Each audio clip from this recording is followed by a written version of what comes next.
the now and here. Gaming tales you need to hear. Laugh and shout and sometimes sneer. Memories from all those years. Console wars and secret tips. Tips and tricks from pixel trips. News that pours from gaming sips. Critical minds and candid lips. And Generation X gaming show. Tune in where the thoughts flow. Rant and rave with words that glow. Weekly stories make them go.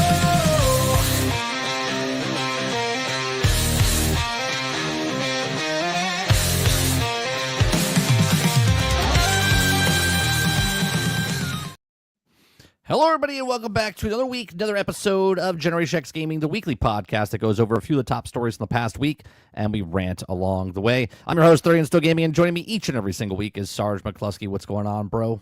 Bro, there's so much to say. I'm so angry inside my head that I can't get it all straight.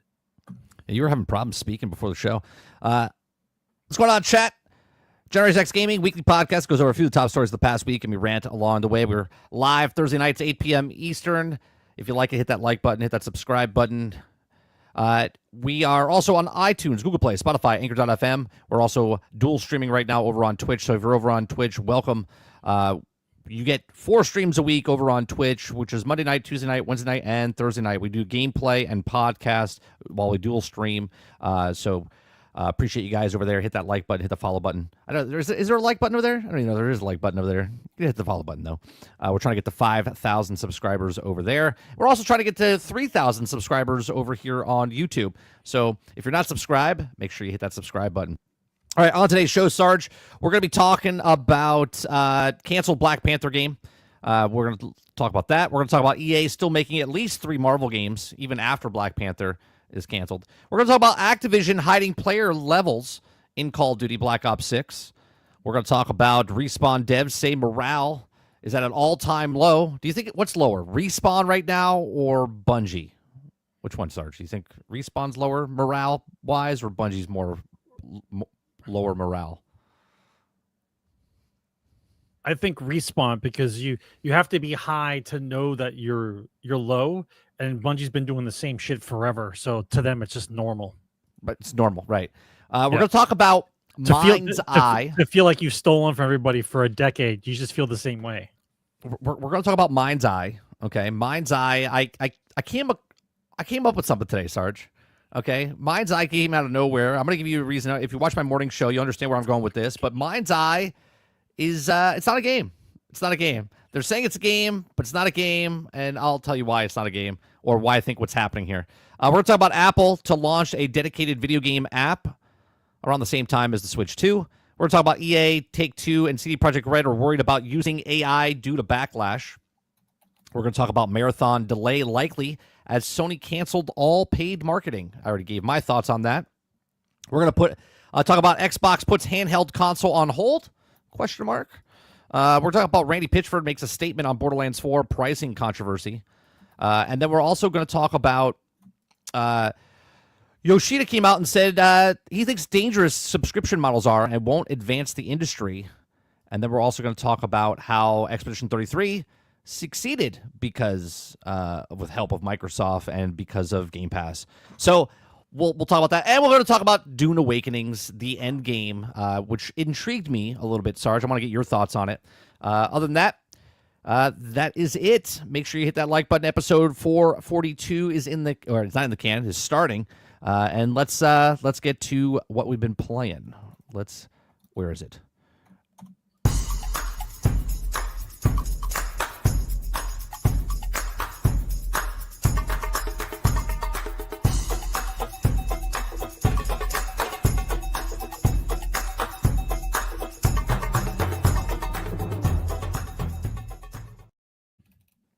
All right. What you been playing, Sarge? Another week? Another episode of what you been playing? We know you've been playing Roadcrafters. Obviously, we've been playing that. Listen, the rotation that I have currently is online matches of Dune Spice Wars and Dawn of War 2. Those I play online against people. I'm playing Roadcraft with you, And then when I get the feeling, I play Oblivion because I never really remembered playing it back in the day because I did a lot of drugs back then. Yeah. Okay. So and I my conundrum with Baldur's Gate 3. Here's the conundrum, right? Is I need a long play session with it, right? So you talk about Baldur's Gate 3? Is that what you're talking about? Yeah, Baldur's Gate 3. I need a long play session to play it. I can't just play it for 10 minutes and leave because I have to remember what I'm doing in the game. You know what I mean? Like I don't have notes written down someplace. Maybe I should get some notes. I'll write them down. But if you don't remember what you're doing in the game and where you're supposed to go, then I don't mean just the list of quests that are on the page, like what you had in mind, what you wanted to do, right? And so the days that I have time for long play sessions, other shit comes up always. And so I get dragged from one point to the other, and so I never get to actually just long play session it. Well, there. You know what I think is Still there. Do you know what I think is funny? Because long game sessions, you've played Roadcraft with me every day this week for 4 to 5 hours a day.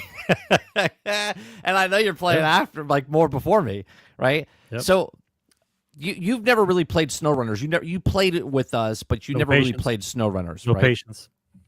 How are you liking Roadcraft? I like Roadcraft because it's not punishing. It's not super punishing. SnowRunners is super Unless you watched punishing. us last night as we were stuck Super stuck in a punishing. building. Like it's just aggravating. SnowRunners to me is like they're like, oh, go from point A to point B. Oh, I'm sorry, 6 foot of mud. Oh, I'm sorry, a cliff. Oh, I'm sorry, you're out of gas. Oh, I'm sorry, the puddle was 16 feet deep. Like it's 3 seconds from where you are, and it's all this shit. So, if you go to a point and then you fuck up, you gotta start all the way over from where you were. At least in this game, wherever it's fucking you, I go dump truck, sand, fixed, and then I get my truck and we do what we gotta do. Yeah, the progression is nice. Do you think that this is much more approachable by people that never played the Mud Runners or never played Snow Runners? Absolutely. This game's absolutely more approachable than the Elder Ring version of SnowRunner. Absolutely. Water Bear says I was stuck for an hour. I'd like to tell you I was never stuck. Stuck means I can't move. I was moving the entire time.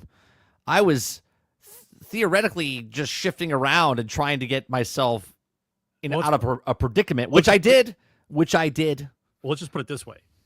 If he was stuck, right? If he was stuck for an hour, you watched him for an hour being stuck. That's right. I don't know what's worse there, Water. I'm hoping you're playing something and then you're occasionally looking over and going, look, still there. And you go back to what you were doing because otherwise that makes no sense. I laughed my ass off. I laughed my ass off so much.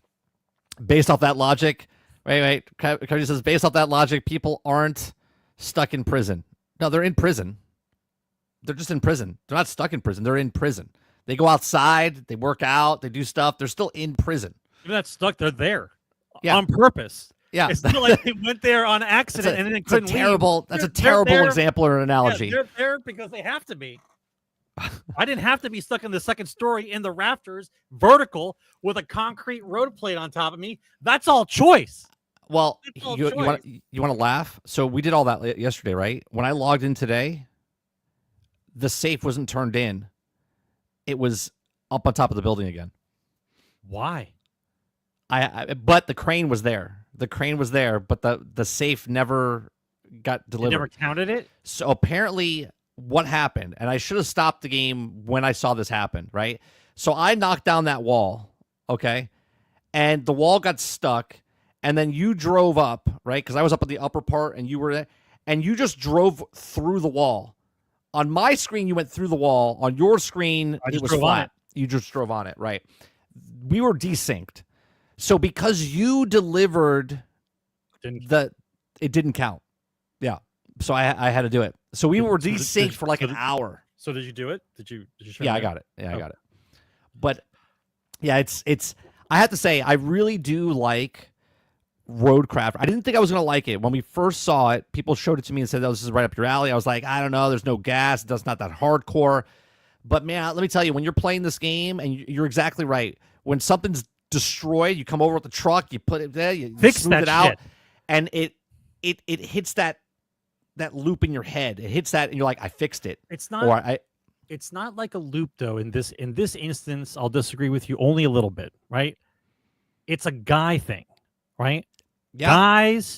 Guys build shit. We fix shit. We take pride in both of those things, and then we try shit. Those are the guys that like jumping sand dunes or jumping off a cliff. We build things, we fix things, and we try things. That's what we do. We get a sense of pride from it. So this type of game, think of it this way. I'm a 50-year-old man. I worked in the construction for 25 years. I work at fucking Caterpillar 3 days a week and a crane 2 days a week, and I get overtime.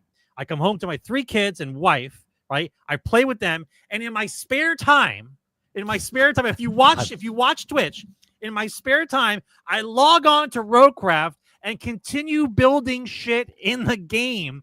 That's my fucking job. Like, why? Because they get a sense of satisfaction from it. That's why. There's a satisfaction moment there. And by the way, I saw that what you said, Travis. I would do that on Wednesdays, right? I would love to go on Wednesdays and play a multiplayer game of BG3, and then I'll just be the wizard, and everyone has to try to keep me alive because you'll never know what crazy Sarge will do. And only nerds will understand what I mean when I say that, because the wizard sucks. Until I played for 11 and a half hours, Travis. Save him. He only has 6 hit points. Save him. I played Baldur's Gate 3 for 11 and a half hours. It didn't hook me. I'll go back sometime. No, I don't know when. What I'm saying is the wizard is always the worst in the beginning of the game. He starts with like 6 hit points, maybe 10 if you get the bonuses. But like if he gets hit by anything, he's dead. So it becomes this save him. Like everywhere that wizard goes, you have to walk or be around him and tell him to walk behind people. So he gets the cover down, get the cover bonus. All right. So cast fireball, and then long sleep. Quick. I'm back. I got more fireballs. Like, what the fuck are we playing? Do you know how many reloads I had in Baldur's Gate 1 when I was the wizard character? How many long sleeps I would fucking have? I'd have the fucking hotkey made. I like cast a bunch of shit, pick up all the treasure, sleep. Run around. I actually might like Baldur's Gate 3 if I only had to play one character. That's my point. That's why you play a long player. We have like a D&D night, you know what I mean? Type of thing. Right before the show I played Spray Paint Simulator. Why? Which is the same people. You have 6 games in the rotation, bro. I just thought I'd try it out, right? So I tried it out for an hour, right? I don't know. It doesn't have the same feel as Pressure Wash Simulator. Yeah. Power Wash Simulator, right, is that you're just cleaning shit, right? So it's just dirt and you're cleaning it off.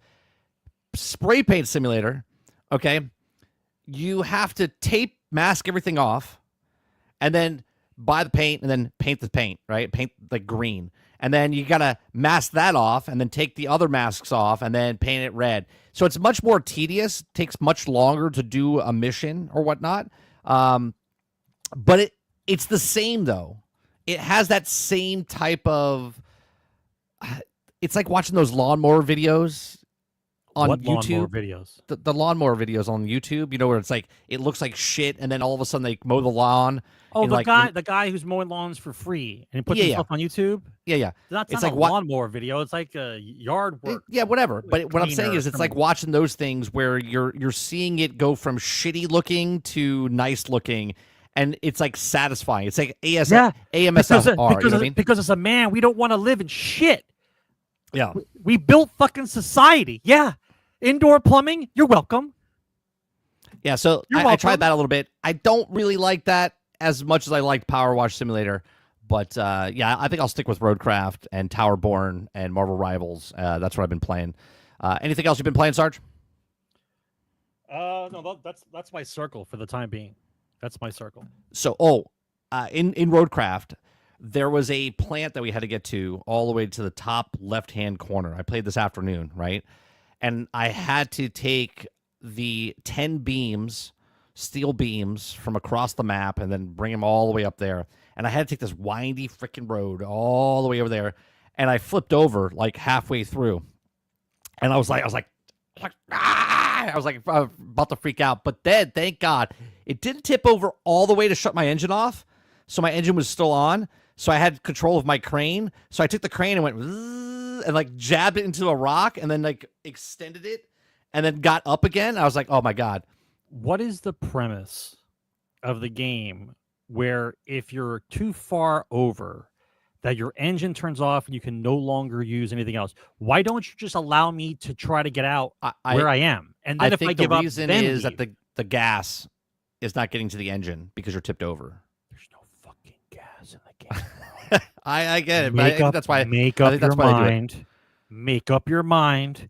What are we trying to do? Well, that's why I said about the okay. So the dump truck that is a quarry itself, okay, it makes no sense to me because if I have the dump truck that is a quarry itself, it's a moving quarry. If I have other dump trucks, you made sense last night, but it's still stupid to me, right? Because I can get sand from the hand of God throughout the game as long as I'm in the circle, okay? Now, this is a mobile quarry, but yet I only have one bucket to throw, and then so if I'm out of the range of the quarry, I can't get. But if I have another truck and I don't use the truck that has sand in it, I can use the sand in that truck, but that's not really a quarry. That's just using the sand from that truck. So why don't you just let me use the sand from that truck multiple times if I'm a quarry? You see what I'm saying? It's kind of stupid. I get it's a video game. I get that they're trying to give you stuff, but it's like if I'm a quarry and I can fill other trucks up, but I'm the quarry, I could just use the truck that I'm using right then and there with the sand because all you're doing is taking this sand and moving it over to other trucks and using the same exact sand. I don't think we found the situation where you're going to want that ability that you don't like. I think there's probably something in one of the maps where using a dump truck as the extension of the quarry is vital in order for you to complete something. I'm sure they're just letting you try it out in that map. Maybe. Right?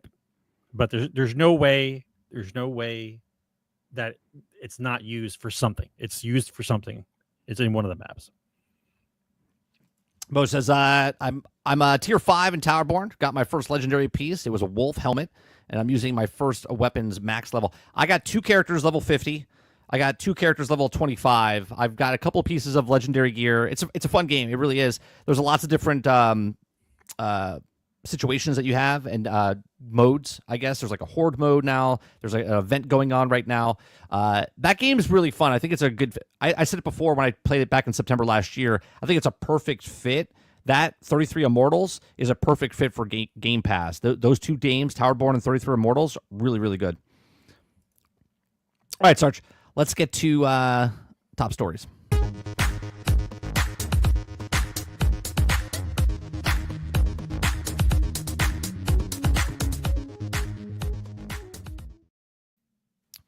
All right, let's get to the first story, which is Black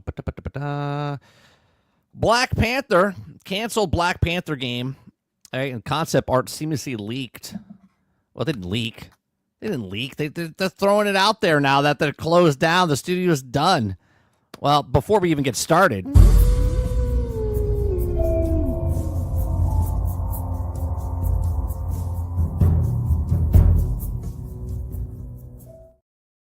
I never got to making it. You've been concorded.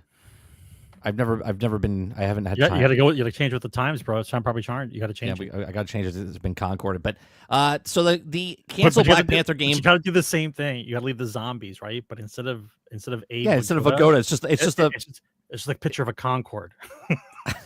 I was just gonna put the box art of Concorde. Okay, so canceled Black Panther game concept art leaked through EA's survey. A user has posted images of seemed to be a concept art from a now canceled Black Panther game, which also was able to get a hold of through the confidential EA survey. The user was also shown as scene during a survey, which gave him some plot details on the canceled game. It seems that the player has taken a role of Azera, a son of T'Challa. Okay, multiple playable characters. A scene that also shown a user started off facing off T'Challa in a ritual combat, and the scene looked very similar to the film. During the fight, the Skrull ship invaded the area and kidnaps T'Challa, and that's where the scene ends. All right, so there's some. Let's look at the going to Twitter real fast. So this is the actual concept art for the game that no longer exists. Okay. And then this is the actual in-game. So my question is, what was the problem with this game that no one's talking about it, but now it's canceled? What was the problem? I don't know if there was a problem. I mean, we as normies, right? We don't know what behind the scenes. I'm sure it'll come out. It's a single player game, right? Yeah, it's a single player game, right? EA in the past has said that they weren't going to make any more single player games, right? And then they made a single player game and it was successful, so they're like, "Oh, we're making single player games," right? So now they said they didn't want to make single player games. They made a single player game, but they're canceling a single player game. They were working on this. They were working on an X-Men game, I believe, and they're working on a Iron Man game, if I'm not mistaken, right? And Battlefield. Well, yeah, and Battlefield, yeah, but I'm just talking about Marvel games, right? So they have like 3 Marvel games that they're still working on, and they canceled this one. What I'm confused about, Sarge, is that this has been in development for 2 years. They opened up the studio in 2023. Okay, they said, "Hey, yeah, we're making a Black Panther game," and yet now they cancel it. Why? So let's say they had a budget of $100 million, $150 million for this, and they spent what, 50 million, 60 million? What are they reallocating that money to something else, or is that budget of that game? Right. What happens now? Wait, what happens to that money? What happens? Right, does it go into Android Wilson's pocket, and he buys a new house and a yacht and whatever else? I don't understand how you don't let a game like that just play out. Like, it takes the full amount of dev time to actually complete a game like that, and it sounds like they had a complex map of what they wanted to do for that game. So why in the middle of development you decide that's it, it's over? Like, I mean, I do know they had a racist working on the writing staff, right? Because the woman that worked on the writing staff that worked on that other independent game had said that she doesn't like working with white people because they have microaggressions. Okay. Like, she was one of the lead writers for this game. So other than that, I don't know about anybody else that was working on the game or anything. We just know that she was working on the game, and she was the head of a studio before she moved over to this game. I heard the rumor, just a rumor, from a couple different sites that stated that they were having trouble getting the character to fit in the storyline because he's too powerful, and they didn't know what to do in order to make the game. He's a superhero. It's a superhero game. I'm aware, but you know how these guys talk. You know how they talk. Okay. Here's the thing. So my question is, like, same thing as the Superman thing. Same as the Superman thing. It's just not as severe. He's wearing the armor. You're not going to be able to shoot him, right? The vibranium. You're not going to be able to kill him. So it's like, what do we do? So I was thinking in my head, like a thing to do maybe with the superhero game, and don't make it so much that they have to kill everybody, but more along the lines as you have to figure out how to complete a mission by doing maybe the least amount of damage because you're a superhero. You're not the Punisher. Like, you're supposed to be a good guy. Like, so the good guy superheroes, like they right, you're not trying to make as much damage as possible. Right. Yeah. So maybe do a challenge like that, something. But the idea of them canceling it, because I think the seed has been implanted now. The greed level of live service and the reoccurring money from all these other games have made them completely and totally insane. And that's all they think about now, because they go, well, if we're going to spend this much money making a game, then we have to have this much money coming back out. And that's not sustainable for any of those studios. Well, I'm thinking that, again, I'm making speculations here. I don't know if this is true, but maybe the writers didn't know anything about Black Panther. Maybe they couldn't come up with the story. I'm sorry. Is there not enough literature? This is what I'm saying, right? If you're a writer and you can't write for a superhero where there's literally thousands and thousands of comics and movies and animated shows and all this, right? Like, if you can't do this. Now, I don't want to say I'm worried, because I honestly don't give a shit, right? Like, I liked Marvel's Avengers when it was out, but I do know it was a bad game, right? Again and again, there's games that are good that are Marvel, and there's games that are bad that are Marvel. Marvel Midnight Suns, I think, got a bad shake. I think it's a good game, but the card system kind of sank that game. Now you have Marvel Rivals, which was very successful as Marvel.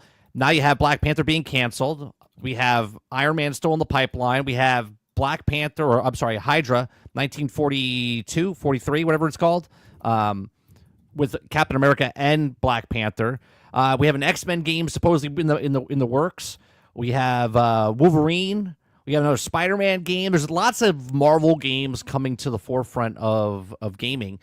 So it'll be interesting to see what EA does, because here I'll go to this other one where it says EA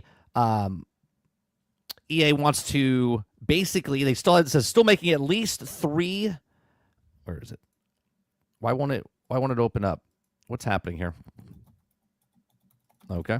Add to stage. There we go. So it says EA is still making at least 3 Marvel games even after Black Panther's cancellation.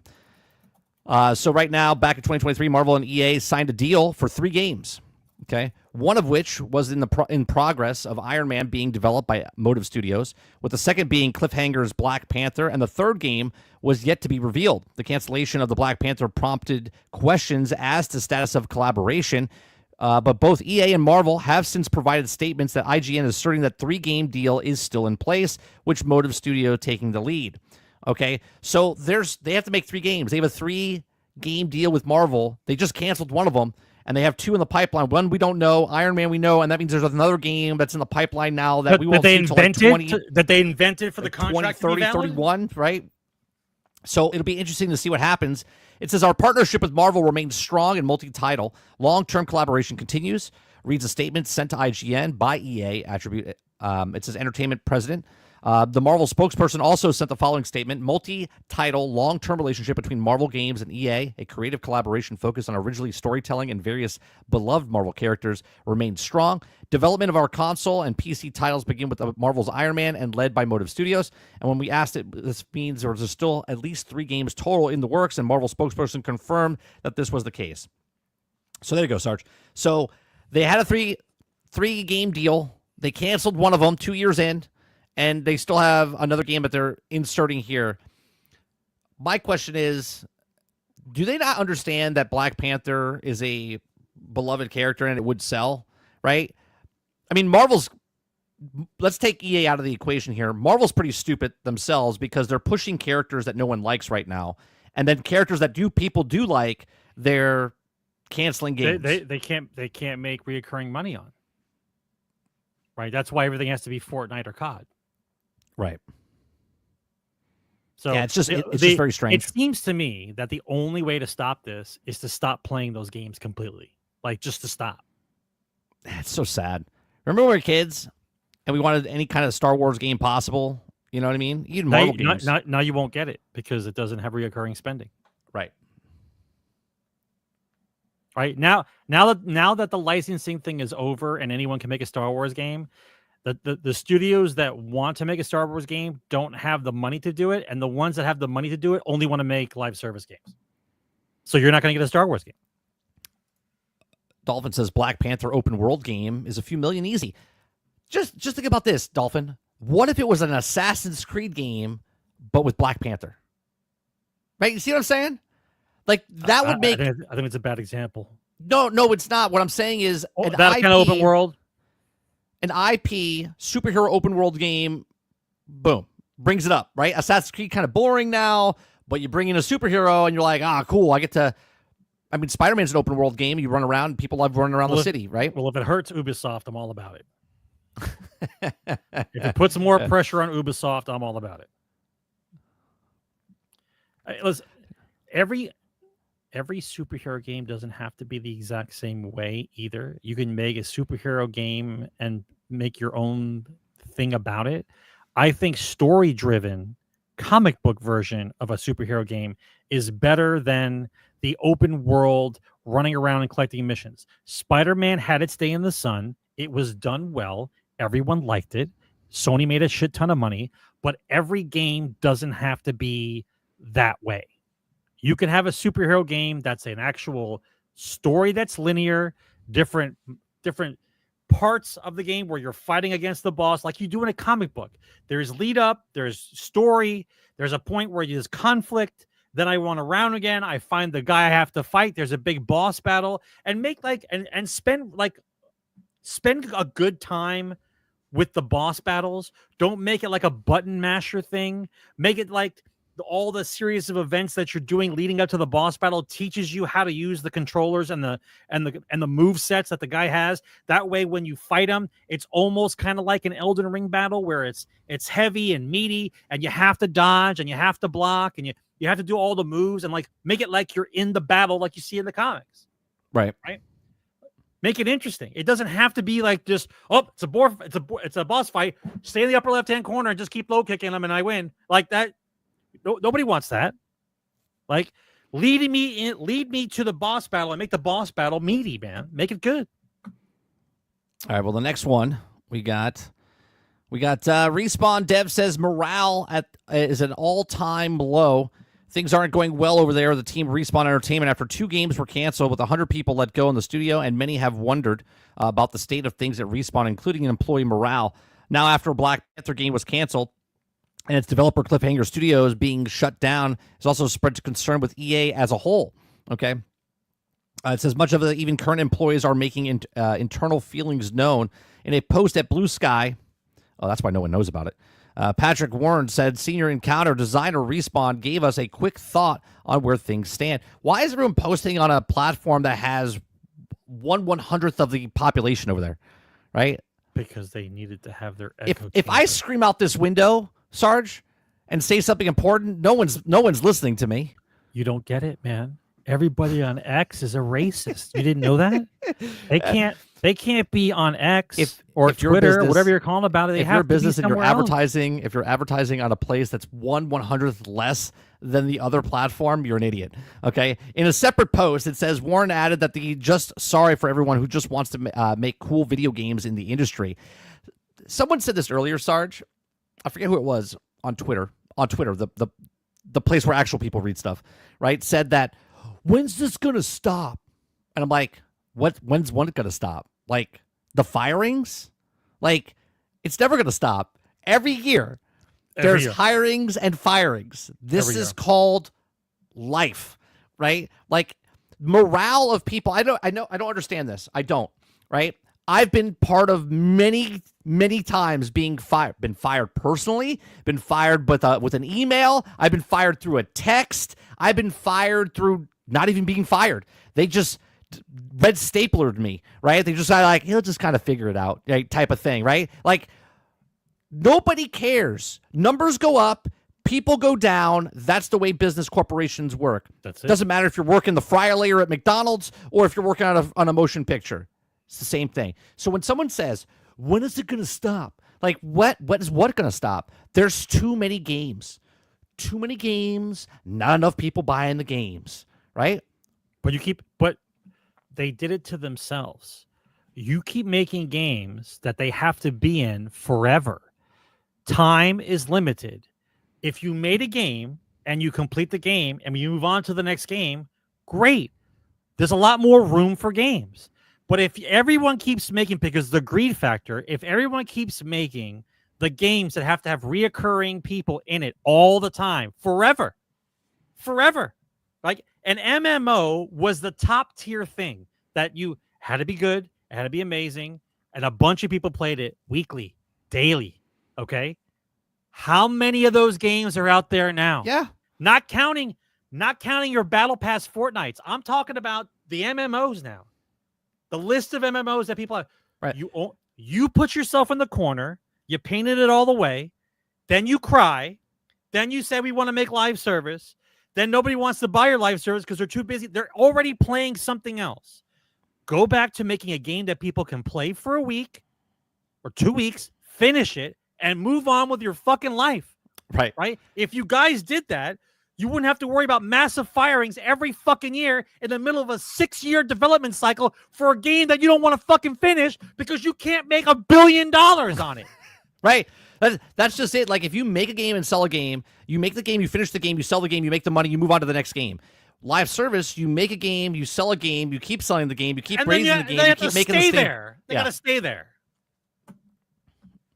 How come look, they won't leave? How come they won't leave our other live service game to come play our live service game? What's wrong with these people? Let's get Randy Pitchford in here. He'll tell them how we feel.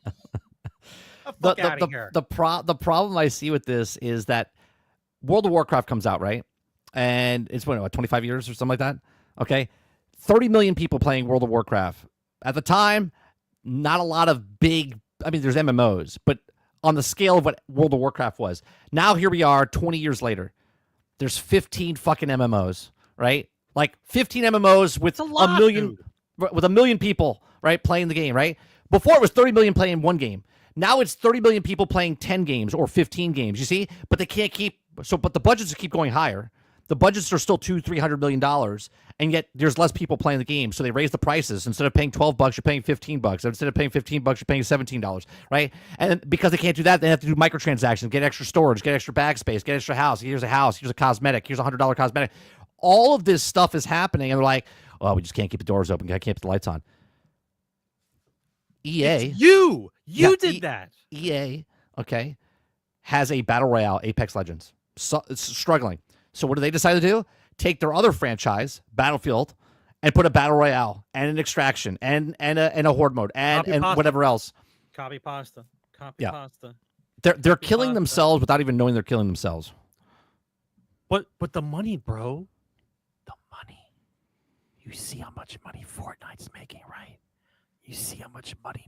They all want that. Right? Everybody wants it. Well, everybody. Here's the perfect next story. Everybody. Okay. Everybody wants it. Okay. Let's go to this game, or should we call it a game? I don't even know if this is a game. Okay. I don't even know if this is a game, Sarge. Mind's Eye. Okay. The future of GTA producer Everywhere is in doubt as Mind's Eye adopts its creation suite. Today, I read an article, and I was like, everywhere. Where did I hear that? Everywhere, right? Then I went back and started looking up everywhere.game. And they've been showing this since 2022, which is a creative suite, right? It's Unreal Engine that you can create your own stuff within the game. And the producer, that guy who left GTA, okay, was making this game called Everywhere. Everywhere.game. We never heard about Mind's Eye being developed for the last 3 to 4 years because Mind's Eye wasn't being developed the last 3-4 years. Everywhere.game was. Everywhere.game was a picture what Fortnite is, or The Forge, or Grand Theft Auto Online, where you can create your own things inside the stuff, right? Like, you could do all of this stuff within the software, and then Mind's Eye was one of the things inside Everywhere. But somewhere down the line, they decided that idea, let's take Mind's Eye and let's sell that as a standalone, single-player, 20-hour to 30-hour campaign, okay? And then we'll bundle it with this Everywhere, right? It's very odd because just a couple months ago, we never even heard of Mind's Eye. And then all of a sudden, Mind's Eye came out, okay? It was brought to our attention. They're like, hey, what about this game? This game looks interesting. Everyone wanted Grand Theft Auto before it got postponed, right? We didn't even know when it was coming out. We didn't even get all of a sudden, they were like, boom, here it is. And we're like, oh, it's coming out later this year, we think. This all of a sudden says Mind's Eye is coming out in June. And we're like, what the fuck is Mind's Eye? You said it reminded you of This Is Vegas type of stuff, right? So all of a sudden, now we have Mind. But then I did the research. I know what it is kind of now. Yeah, but now we didn't know what Mind's Eye was. They were dead quiet. We're 2 weeks before the actual thing comes out, okay? And then now all of a sudden we start to figure out what Mind's Eye is. And I said today, I think it's like a Trojan horse because Mind's Eye, I don't think is going to be a complete game. I think Mind's Eye was a project inside the creation tool that they were using, the Everywhere creation tool, okay? And they decided to make it because no one would buy the creation tool itself of Everywhere, okay? No one's going to go out and buy Everywhere so they can create their own games. By the way, it's Unreal Engine based, okay? So no one's going to go out and buy this so to make their own games, but they would buy a single-player game that looks like Grand Theft Auto in a different way, shape, or form, right? Jump on board with that because they thought it was coming out, but now that it got delayed, now everyone's like, I don't think this is a complete game, Sarge. They say it's a 20, 30-hour campaign, but I don't think it's a complete campaign. What do you think? After looking at the videos, I look at it as they don't have a marketing department. It's a bunch of developers, right? Programmers. They don't see the world the same way normal people see it. They don't look and play games the same way as normal people see video games. I think what this game is their attempt to do, once again, the skeletal version of a Ready Player One. The way that they promoted their game, they were saying that you can do all these things. How you can code, you can program, you can make all these, like, use our assets, make all this stuff. So your target audience isn't going to be your standard normie. Your target audience is going to be the people that do the mods for Fallout 4, the mods for Starfield, the people who like to sit around and tinker with an engine. So you promoted the game with the GTA vibe in it to get people interested in it. But what you're really looking for, you're really looking to gain access to people who like to tinker. Because if they get those people to come into their game and create things inside the game, then the game itself gets better, because then you can build off what other people are building off of. So instead of making a game and then modders happen to wander over, like your game, and decide to mod the crap out of it, they're actually looking for people to come in to actually mod their game. They're trying to get as many people involved in it so the game gets better, right? But it's not the same kind of promotion of a game that you play, pick up, and finish, right? It's not the same. They don't look at it that way. Everything that guy said about the game was directed towards someone who likes to tinker with the game. They didn't explain how fun it is or what you do in it. They just showed you the fun things and said, these are the things you'll be able to create, which is the things in the game, the engine, the tools, the UI, everything. And so who do you want it to be for? Now, you can't be mad at them because they don't know how to market something. They know how to create things, right? I want the game to come out. I want to see what it is. It's coming out, supposedly. I want the game to come out, and that way we get to see what it is. I want some of the nerdiest people to get their hands on it, and then they'll talk about it, what it is that they're saying. Because I don't think it's a traditional game. I don't. Robert Jones said it earlier today. He mentioned the game RPG Maker from back in the day, right? Get to make your own RPG game. Right. I bought that a long time ago because I wanted to make the Ultima series game in present day, and the tools that you had in RPG Maker allowed you to do that. So I made an Ultima version of a game. Like I think I did a redid version of Ultima 5. I think is the one I did. So I think that's what it is. They're trying to gather people to benefit the actual engine that they created and get feedback, but they can't do that. So they want to make a game. They tell you they're going to make a game, and maybe it is. Maybe it's like. Do you remember the game? It was like Rockstar, one of Rockstar's first games. The vigilante guy. His family, his wife was killed, and he's like a detective. And you went into Dream World and came back out of Dream World. What the hell was that game called? It was like a thriller. Quantum Break? No. Early. Max Payne. Oh, Max Payne. Yes, Travis. Thank you. Max Payne. Right. So imagine these guys create a world where you can do Max Payne. Right. It's a Max Payne playthrough. Thanks, Travis. Remedy. Right. Where it's a single player. You play through the thing. There's an outside version. There's an inside version. There's a driving segment. Like just a linear. They call that the game. But after the game is over, I'm allowed to build all these things after I play the game. Right? Just to have something. Just have to have some thing in the game. Right? So you do like you call it a game, even though I don't really think it's that type of game. Right? I think the description of RPG Maker is the best version so far. Well, this is a trailer that came out months and months and months and months and months ago. Okay, I want you to look at this real second as I play it. Right, so you could tell this is what the actual game was. This was everywhere. Okay, this is the graphics like Fortnite-y. There's build what you want, and then watch this. Right, inside the game itself, they walk up to a television screen, and they're looking at, and what does that game look like inside the television screen? It looks like Mind's Eye. The advertisement for Mind's Eye. That's Mind's Eye with inside the realm of Everywhere. So they've swapped it, right? It was Everywhere was the game that they were selling, and Mind's Eye is something you could create with inside Everywhere.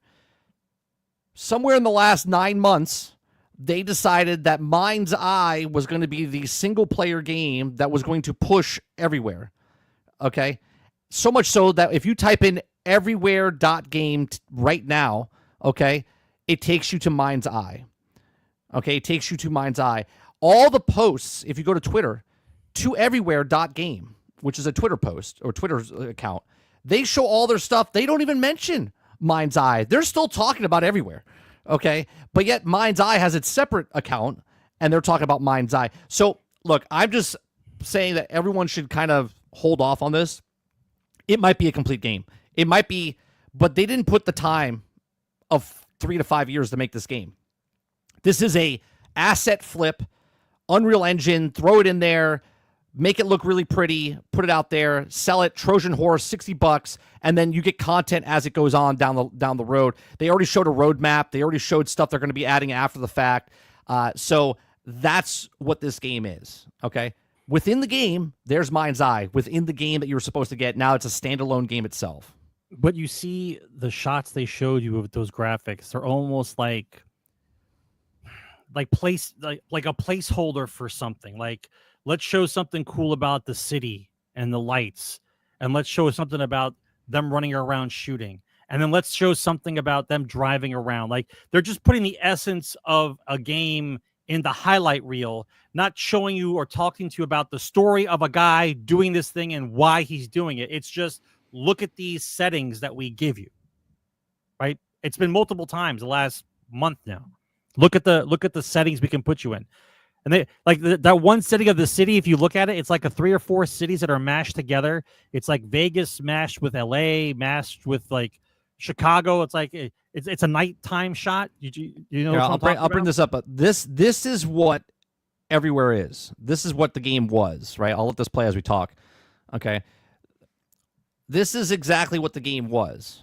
It wasn't Mind's Eye. It was Everywhere, where you can build Mind's Eye within the thing. Look, I don't think this is a bad thing. You can make something that's a creative tool and sell it, okay? But this wasn't going to sell. This wasn't going to sell.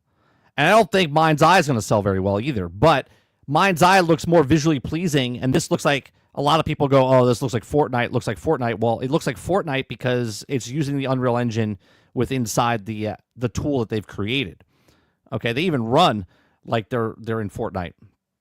Okay, this was the game, but this is not the game. But you see all this, right? It's like, yeah, they want you to play inside the game that you're also creating. Like, you're just making stuff up. The game is making stuff. Yes. Which is like Minecraft, which is like Roadblocks, which is like any other kind of creative thing like that. But that's a tool used for people who understand this. It's not meant for people who are normies or looking to play a game. Well, if the bare minimum of a normie picking up this game is a linear experience with a car fighting or whatever else, it's not going to be worth the money that they're going to offer it for, because they're looking at this. They see all this other world behind that game. They're like, what is that? And they don't explain it. They don't explain what that is. As Krebsy says, this game, and it said it in the article, one of the articles we saw, was supposed to have NFTs. This was supposed to be, Everywhere was supposed to be an NFT game, which 100%. Then they changed directions. Then it was supposed to be just Everywhere. Then they changed directions again, and now it's Mind's Eye. And this is why I would say stay away from this for just a little bit, just to see what it is when it comes out. Because as the days go on, we're hearing more and more about what the game is, but they were hiding it all. We watched Mr. Matty Plays last week talking about how there was like portals inside the world, and the portals are what basically this thing is here. Let me see if I can find a I think the game is an experiment. I really do. I really believe that this is an experiment. 100%. But anyway, so that's Mind's Eye or not Mind's Eye. We'll find out what Mind's Eye is. It comes out in less than 2 weeks. So less than 2 weeks, we'll see what this game is. I think Eric Jones said he pre-ordered it. He'll let us know what a review of it is. So let us know. Let us know. All right, so there's that. And then we're going to go with Activision. Activision hiding player levels in Call of Duty Black Ops 6 multiplayer lobbies. I don't know what this is about, so let's. I wonder why. Let's read about this. It says, I wonder why. What it appears to be an effort to stop players continuously leaving games, Activision is now hiding player levels in Call of Duty Black Ops 6 multiplayer lobbies. First spotted by Ghost of Hope, player levels for people not in your party are no longer being shown. As you can see the image below, both level number and badge are gone in the place in the standard user icon. Okay. Oh, I see it. Okay. This is so classic Activision. Yeah. This is classic. So Black Ops 6 already allows players to hide their own levels through the option in the game privacy settings. However, this appears to be something implemented as part of the launch of Season 4. As for reasons why Activision hasn't made a public statement on the change, there's also no mention in the change's official Season 4 patch notes, leading to possibility of being a bug. Yeah, that's what it is. It's a bug. In the current version of the game, Insider Gaming, however, reached out to Activision for comment and confirmation on it was intentional or not. So we really don't know much about this. I'm going to ask you, chat, do you think this is intentional or do you think this is a bug, okay, where they're lowering it? And now I want to kind of have a conversation. Why would they hide the level? Yeah, why would you hide the level? Name? Why would you hide the level? You know why, bro? Why would you hide the level? I mean, I would hide it because people are, if people, again, I don't know anything about Call of Duty because I haven't been playing, but if people are leaving lobbies, is because somebody is way higher power or way higher, more experience, and they don't want to go up against those people, so they're backing out, right? That's how it works. That's what I would think it would be. That's how it works. What do you think? Well, let's put it this way.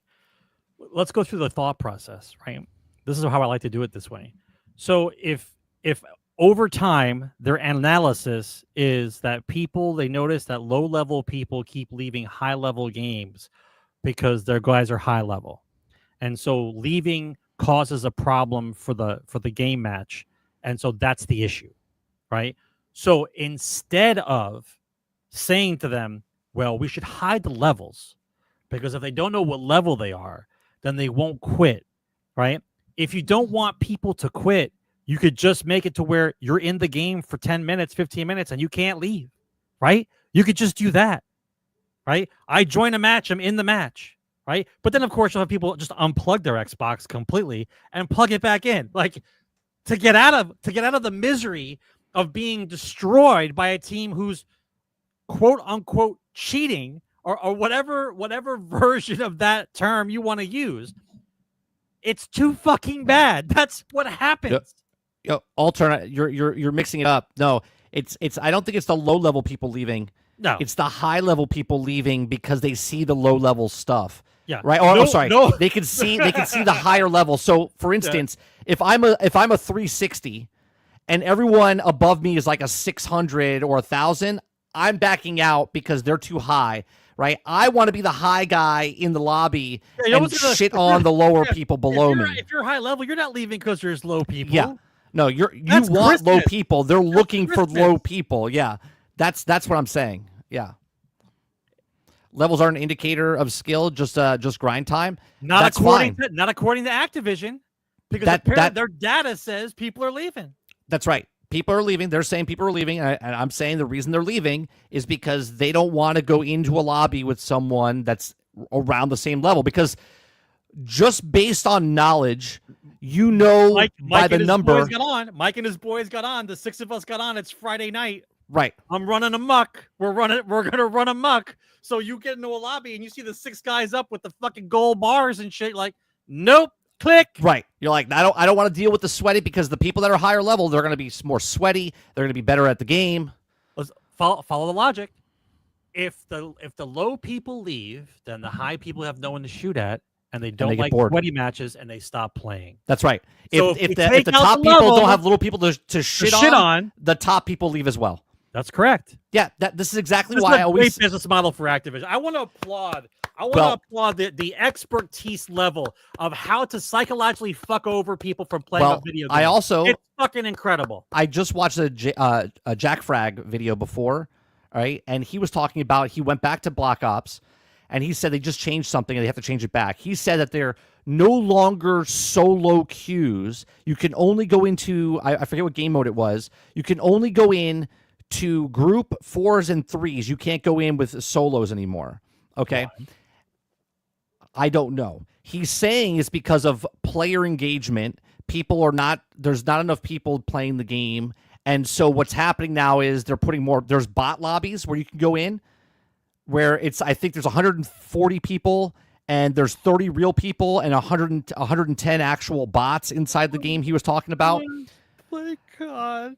So he was saying, I don't know why they're doing this. He said that it should be an option. Like, because he said that the type of player he is, he wants to go up against other people. He doesn't want to go up against bots. He doesn't mind bots. He's okay with casual players playing those types of games.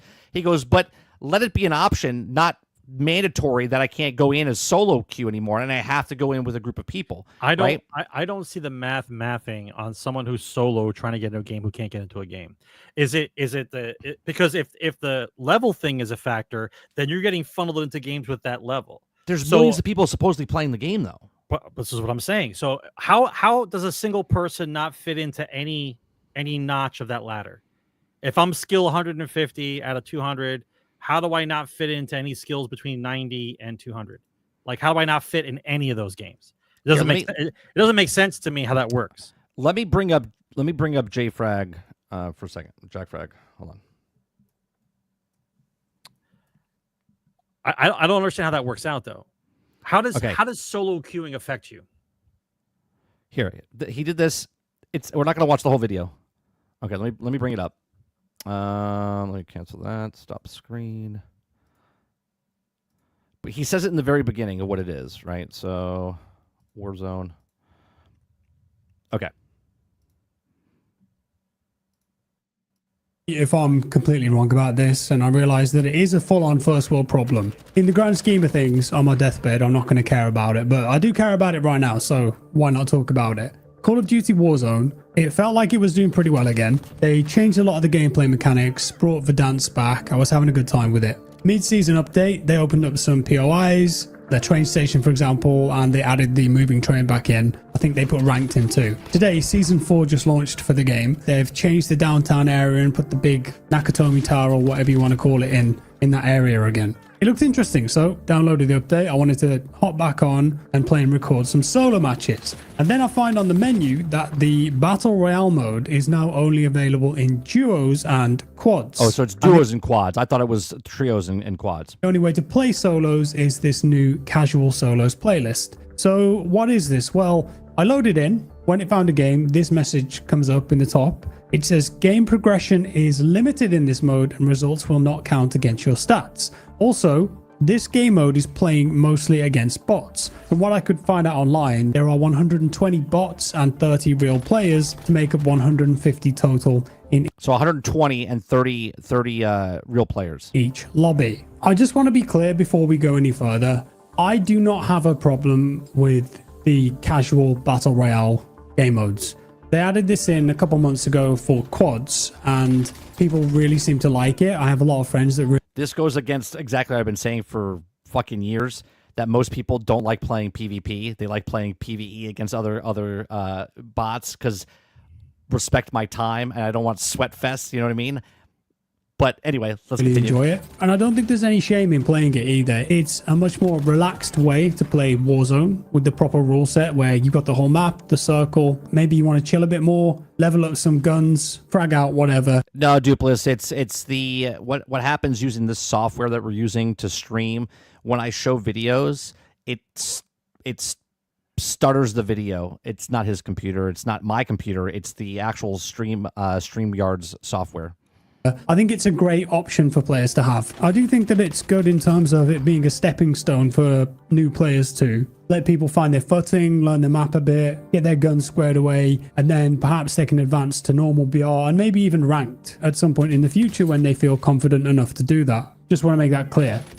So why have Call of Duty gone ahead and done this put casual solos in and removed regular solos. In the patch notes blog, it says the following: since launching Battle Royale Casual, a blend of players and clearly identifiable bots, we've seen it become a considerably popular option with positive. Isn't that amazing?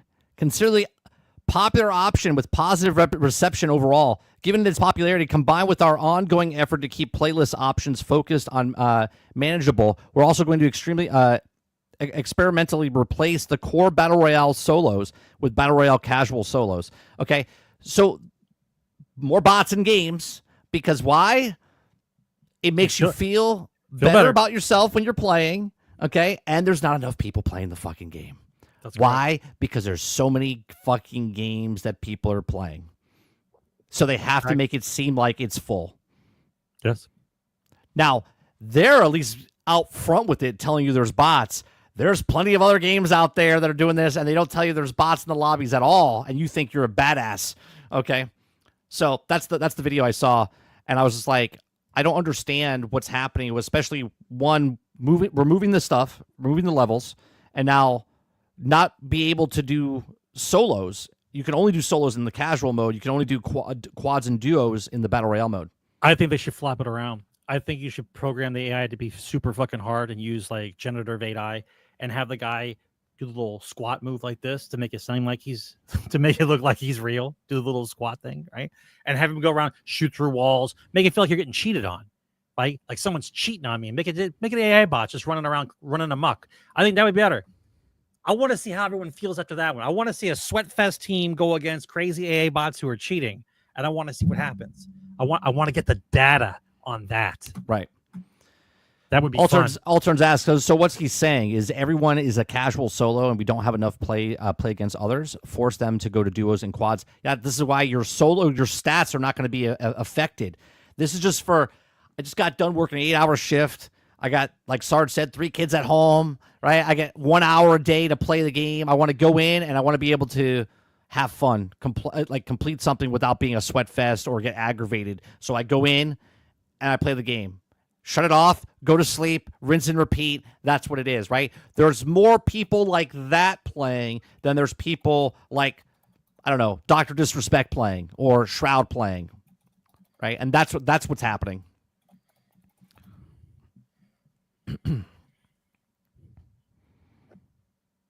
Robert Jones says, breaking news in Helldivers, the aliens got the president. Did they? We got to go, Sarge. We got to. It's too late. The president's dead. The president's dead. Get a new guy. Let me know when the new guy's in charge. We'll come back. So that's what's happened with Call of Duty. The next one I want to talk about is Marathon. Okay. Marathon is, I got to bring this back up. Screen share. Where is it? Marathon. So I said my piece about this, Sarge, and I don't know if you heard what I said, but let me hear what you have to say. It says, reports that Marathon delay likely as Sony cancels all paid marketing plans. Okay, it says update. So Bungie's Marathon is likely to be delayed as a new report claims that Sony has now canceled all paid marketing plans. Bungie upcoming shooter Marathon just can't seem to catch a break. What started a highly anticipated closed alpha test has hit the roadblock after roadblock, leaving fans wondering if the game will actually see the light of day this year. First, the studio was rocked with the art theft scandal. Okay, and then Bungie quickly apologized and promised to review all assets, but the damage was already done. Okay, following the whole art theft controversy, several reports now have painted the pretty troubling picture and happening behind the scenes. Multiple sources say the morale among the developers is in free fall, with many of the team members feeling frustrated by leadership decisions and overall direction of the project. So some of them have gone as far as calling Marathon's leadership toxic and humiliating to work with, and saying that warnings about the focusing only on PvP were brought up early on of completely ignoring up the higher-ups. Okay, so update. It says Moriarty has clarified his comment about Marathon's marketing. In a new post on X, he explained that he was only referring to the current lack of paid marketing plans in one specific overseas market, not the global cancellation by Sony. He says, me talking about the immediate knowing plans in single territory doesn't equate to Sony has canceled all its paid marketing plans to Marathon. Maybe they also have no idea if it actually would be surprising me, and the game is clearly enormous pearl and should be delayed. So when I read it the other day, I already gave my thoughts. It doesn't change my thoughts. Okay, so Moriarty came out and said that they're canceling their plans from paid marketing plans, but not the entire world, just in a certain region. Why do you think they're doing this, Sarge? Well, they can't market anything because the stuff's still inside the one, but they already the video of the marketing already has her stuff in it, so you have to get rid of it all. Right. They have to get rid of it all. Right. I don't believe you can actually change the aesthetic of the game in 5 months. I don't think you can. Not unless they copy pasta or Destiny guys straight into the game. Like I don't know what you're gonna do. Right? How do you you showed me the aesthetic of the game. So what's it gonna be now? That's exactly what I said. I said if they're canceling all, when I said it a couple days ago, if they're canceling all paid marketing, whatever marketing, they got to cancel it because they can't let it go out because they're scheduled. Do you know what I mean? They call a marketing thing up and say, "Hey, run our ad on this day, such and such." If you go to YouTube or Twitter, you schedule your thing to promote your stuff. So they, instead of paying for that stuff and not knowing what's in there, they got to make sure that the marketing material that they're putting out that's scheduled is not anything with anti-real stuff inside the promotional material, because then it negates everything they're doing right now by trying to fine-tooth comb throughout the game, because they can take it out of the game, but then all of a sudden a marketing material goes out and then it fucking just screws the pooch for everything anyway, right? So this is why I think they're canceling. I mean, that poor person just needs to you need to lawyer up, bro. You need to lawyer up. Yeah. She's definitely going to win some money here. Somebody out there will take up the case for her. I am sure of it. When they find out who the actual the plaintiff is, they're definitely going to help her out, because at this point it's just nonsense now, bro. Right, guys. If YouTube is messing up, just refresh. Just refresh. Once it's a mistake, okay. Twice is a habit. 3 times is a plan, and the 4th time you're this is what you do. This is your MO. So I don't want to hear about it anymore. I'll be honest. I could care less.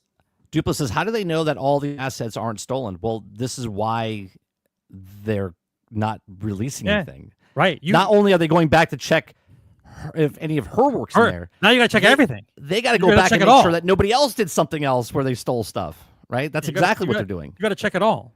Yeah. Right. Like we said last week, no chance.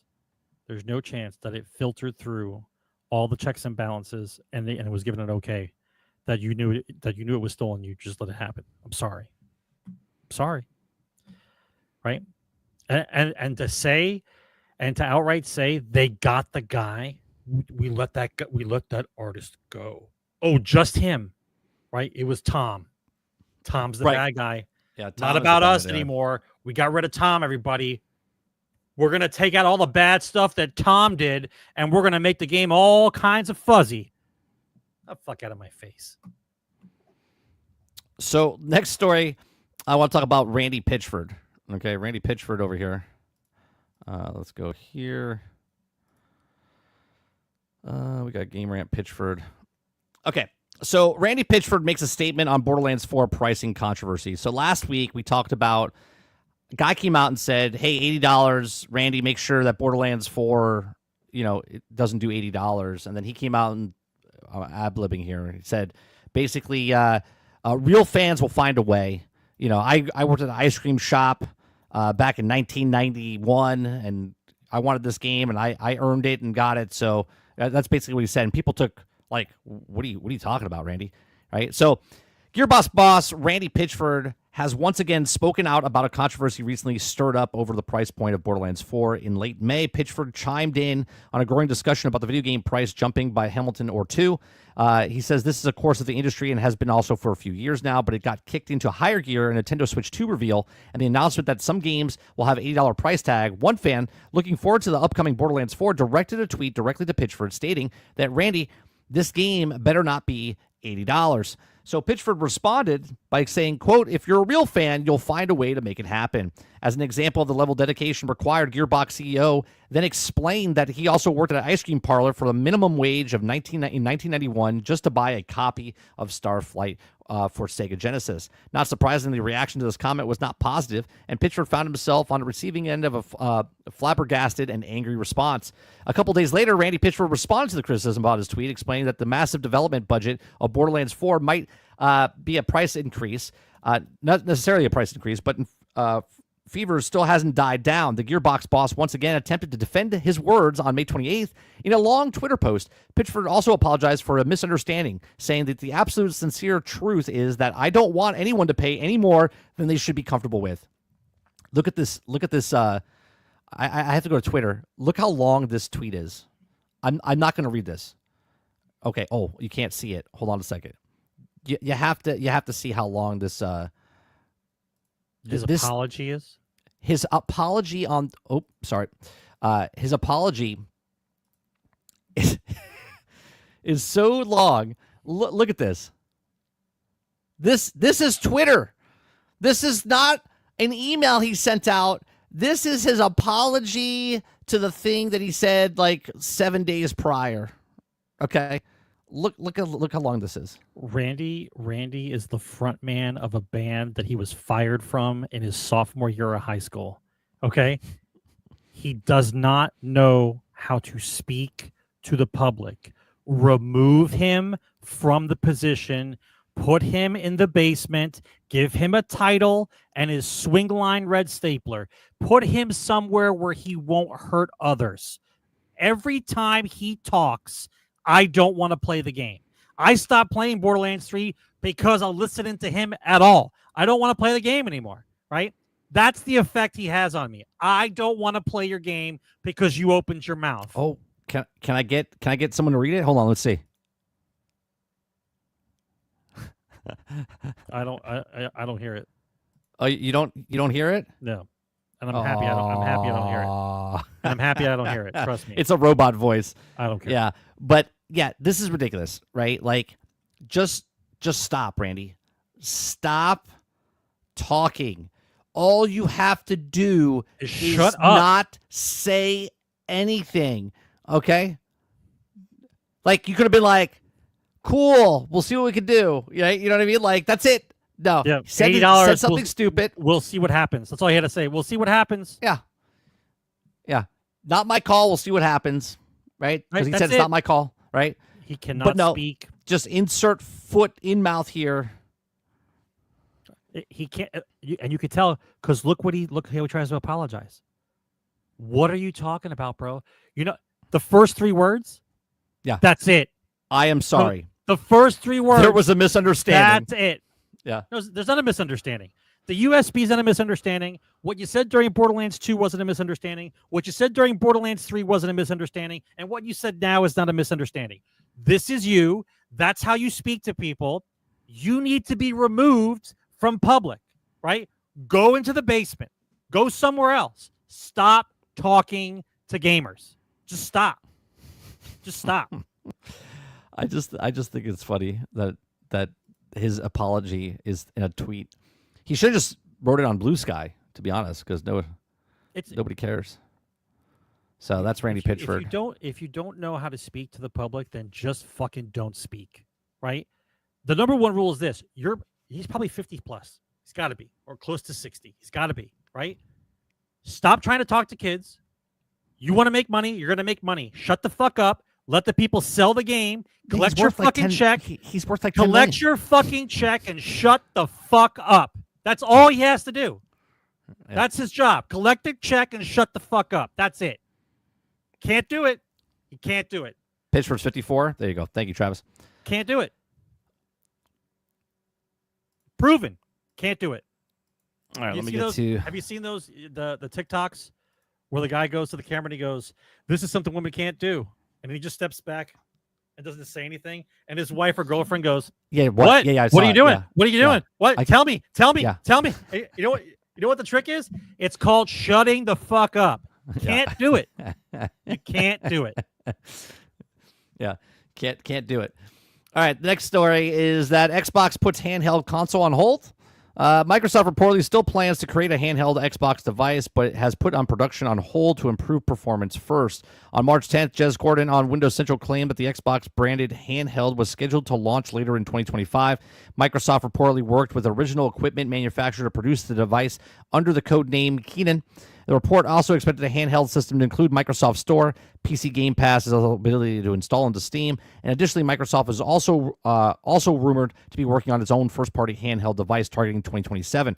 Released alongside the 2027 console, the development reportedly has been put on hold. Following up on his earlier reporting, Windows Central Jez Corden claimed that Microsoft still wants to build its own Xbox handheld for the future, but Microsoft has decided to prioritize its teams to improve Windows 11 gaming performance, specifically for devices like the Asus partner device, Project Keenan. He says, quote, "We understand that Keenan is targeting a launch for later this year, and the hardware side is essentially finished, but there's significantly efforts between Xbox and Windows team to improve the experience of software side." Great! Like Randy Pitchford. I mean, obviously, they haven't said shit. Right? It's other people leaking the footage and then saying the thing and stuff like that. Microsoft literally has said nothing if this is real or not real, okay? Like, officially. It's been out from other places. We know that they're working on something, but we didn't really know. They didn't say, hey, here it is. Here's the thing that you're going to get later. They didn't say that. So, and this is why I think it's always funny with just the way we do news and stuff. A lot of people see this, read it, and go, oh, that's it. It's delayed. You can't delay something or cancel something if it was never actually put out in the first place, right? So, right, if you don't have a date, it's not canceled. I think it's smart if this is what's happening, that because if you put this device out and the software sucks, done. First impressions are everything.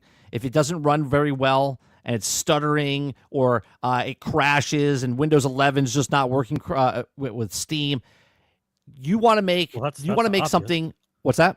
That's obvious. Windows no, 11 what I'm saying. Windows 11 doesn't work well with anything. Yeah, no. Windows 11 doesn't work well with anything. Does anyone have Windows 11 running? You know what it does.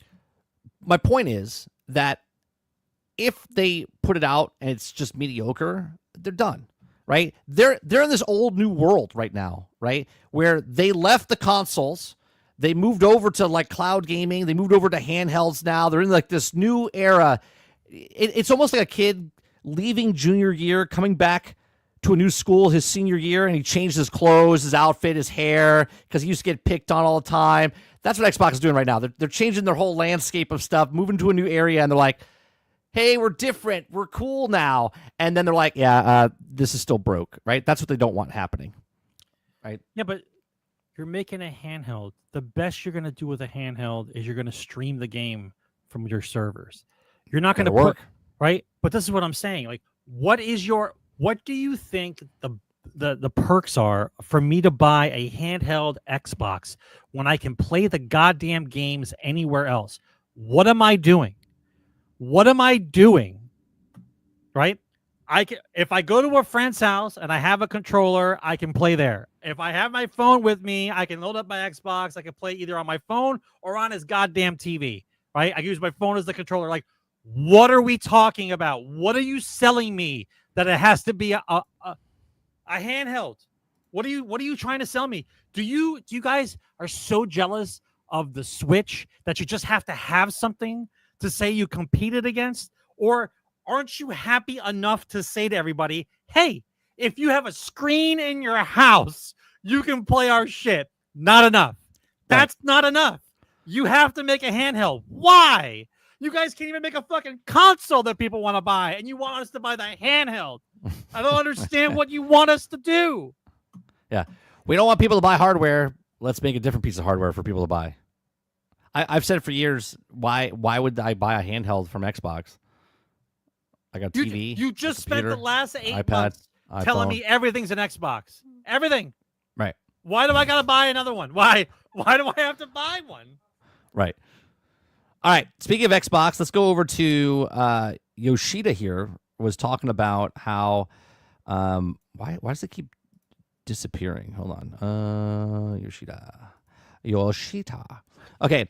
So Yoshida thinks that dangerous subscription models won't advance the industry. Okay. It says, it's no secret that Xbox Game Pass has become one of the Xbox's biggest money-making areas, and service allows players to pay a monthly fee and receives a selection of games in exchange, including day one Xbox exclusives. And the approach is well-liked. Yoshida has given justification as why it's not all rainbows and roses. Okay. He says PlayStation Plus subscription model is healthier than Xbox Game Pass, says Yoshida. Okay. He's a little biased, though, to be honest. I'm sorry. Go back. I want to see that title. Go back. This one or this they're one? right there. PlayStation. Hang on. PlayStation's is healthier than Game Pass. PlayStation Plus subscription model is healthier than Game Pass, is what he's saying. I'm assuming, I haven't read it yet. I'm assuming he's talking about how they don't put their first party titles day and date, and they let it out there, and that they make money off of those first, and then when they slow down, then they put them on PlayStation Plus. I'm assuming that's what he's talking about. That's why he's saying it's healthier and better. Okay. So in an interview with game developer, Yoshida discussed how developers who are cozy with this service and have advantages, and how it will become harder for third-party studios and indies to cross that divide. He says, he explains, quote, if the only way for people to play games is through subscriptions, that's really dangerous, because what type of games can be created will be dictated by the owner of the subscription service. That really, really risky, because that's always what must always be fresh, new ideas tried to small developers and create the next wave of development. But if a big company dictates what games can be created, I don't think we will advance in the industry. That's happening right now. Yeah. Well, that's why he's saying Game Pass is not good. But I like to put it out there. Adamfall, Expedition 33, right? They both succeeded while on Game Pass and people buying the games, right? And Adamfall made so much money that they're talking about making a sequel, and they have DLCs coming, right? Okay. There's too many things going on for the same story. The reason why Adamfall and Expedition 33 did well is because Game Pass has a substantial number of people already in, which allows Microsoft to offer them a better price point for their game to be released on Game Pass. Right, they get a chunk of money up front. Right. Yeah. If Game Pass and their studios are small. Let's put that in play too. Yeah. Their studios are small. So the idea is that people that would not get noticed at all, let's get rid of Game Pass completely. Let's get rid of it. Let's just talk about normal days. Remember, studios that were small wouldn't get airtime, wouldn't get a lot of advertisements. You had to get the PC magazine. Someone had to tell you about it. There were very few avenues to advertise your game.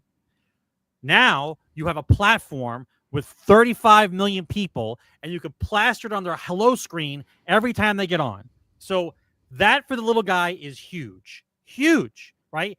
That keeps the little guy in business. And the reciprocation for that is Xbox wants variety on their platform, right, with this level of game to keep people interested that want to subscribe for that month or for the year, right?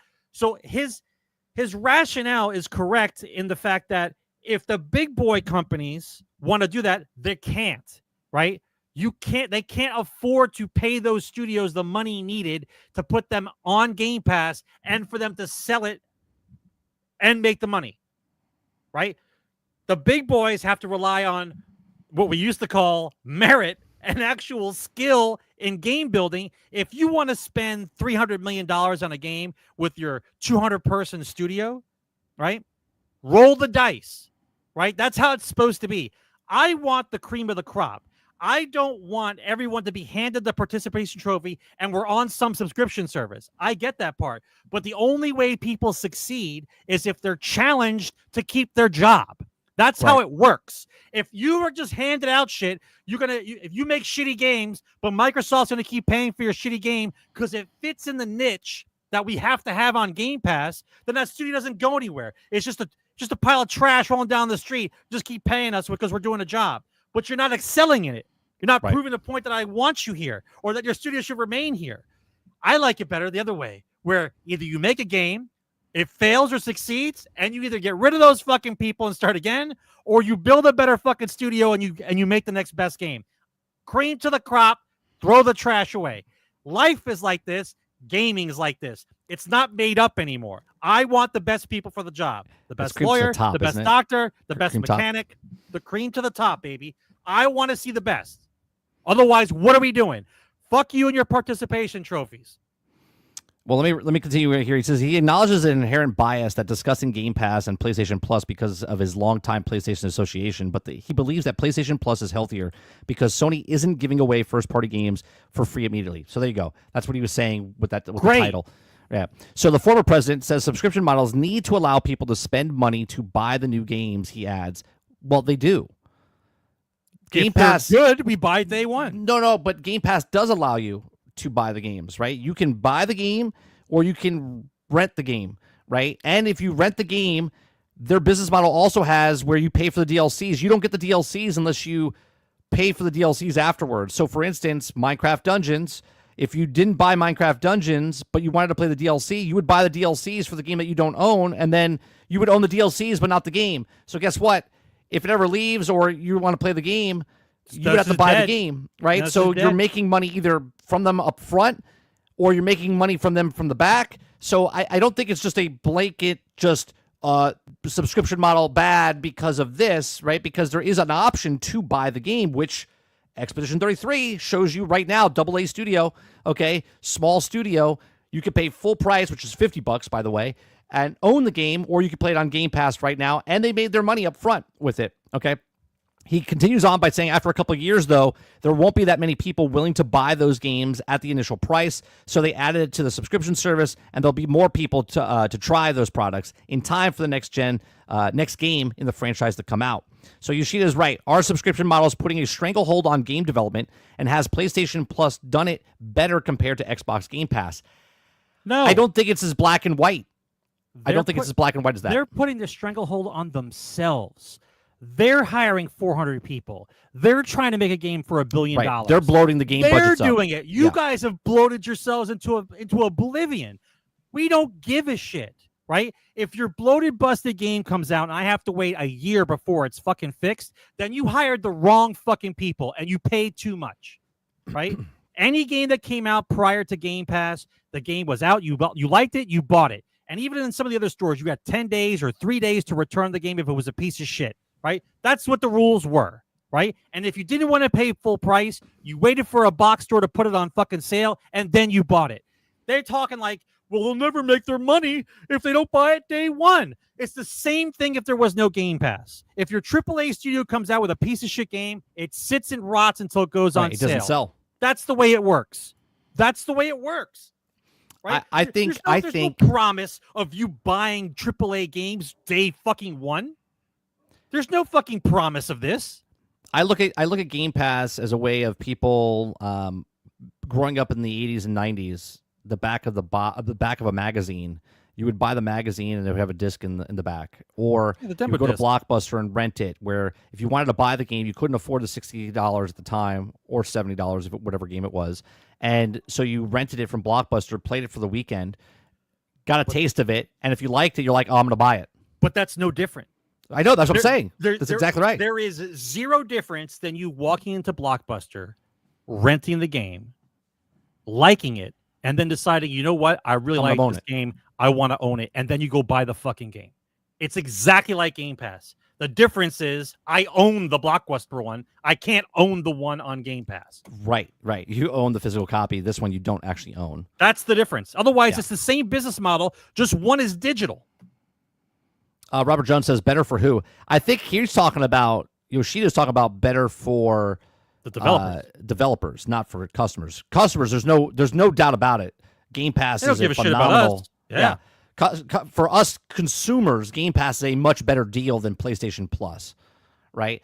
But for the developers, is it better for them to make the full price as long as they can, and then go to the next stage of putting it on PlayStation Plus for them, right? It's almost like what the movie industry is doing right now. The movie industry is taking the movies so fast and throwing them on the streaming service, right, where they used to stay in the theater for such a long period of time, make their money, make their long, 6 months of revenue, then goes to rentals, and then it comes to like HBO, then it comes to the other places, and then you can buy it. They're not doing that anymore. It's like 17 days. It's in the theater. It's on a streaming service, and then you can rent it and buy it. But they did that to themselves. No, I know, but I'm saying that's what it's comparable to. It's the same thing. Yeah. It's self-inflicted wounds. They did it to themselves. I hate rehashing the same shit. When a movie came out, you didn't see the movie for at least a year because they wanted to put it on HBO, and you want to sell the DVDs, and you want to do all this shit, and then it comes out on television. You got to wait a fucking year. Right. Now it's like, we need it for our streaming services because we can't find any more content. So I got to charge someone $9.95 to throw some shit on Netflix or Disney or Hulu or whatever the fuck I'm doing. Get the fuck out of here. Now, I did say about a year ago we read an article about maybe it was longer than a year ago. We talked about Tunic. Tunic made a lot of money when it came out, and it was very successful. And the independent developers were talking about later down the line. The guy. Well, no, the publisher talked about it. The publisher talked about how more games are coming out. There's just too many games, and it's going to flood the market. That's a problem, right? That's a problem.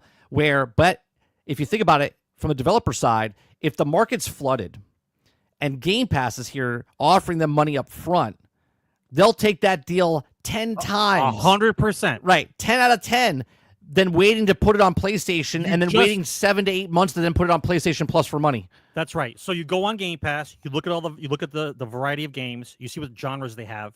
Then you pick the genre that they don't have a really good game of. You make a really good game in that genre, guaranteed you get to be on Game Pass. Well, that's another thing, right? So what you said earlier, you said that there's every type of genre on Game Pass, right? So Game Pass is not looking for 10 million people to play one game. They're looking for 10 million people to have 100,000 people play RTS, 100,000 people play this real-time, a sandbox game, a million people playing a first-person shooter, right? They're putting a broad landscape of everything on there to go, hey, you might like this, right? They just added the something for everybody. Right. Something for everybody. Why should I pay the $10? Why should I pay the $12? Why should I pay the $20? Right? So it's not just black and white of what's better, what's worse. What's happening right now is 1,000% on the consumer. Consumer buys Game Pass. They get a variety of games. It keeps the independent guys working because they want to make video games and they don't want to be part of the big corporations. Okay. Then also, you don't buy the games that come out that are bloated, busted, and just pieces of shit that cost $300 million, and you watch them downsize. You are bloated, right? And let us dictate the terms. You're bloated. We don't want your game. Sorry, your studio closes down. Start smaller. Make smaller games, right? When you succeed, pick one to be big, and then that's it. Don't make every game big and then cry and then fire a bunch of people, and then because you blame me because I didn't want to buy your piece of shit game. Right? You caused your own problem. Robert Jones says, can't small devs do the same time on Sony Pass, only on Sony themselves, the big dogs that should avoid it? Sony's not letting that do it, right? We're talking about the company Sony doesn't buy stuff like that. They buy exclusives. They pay the money for exclusives so you can buy the PlayStation console, right?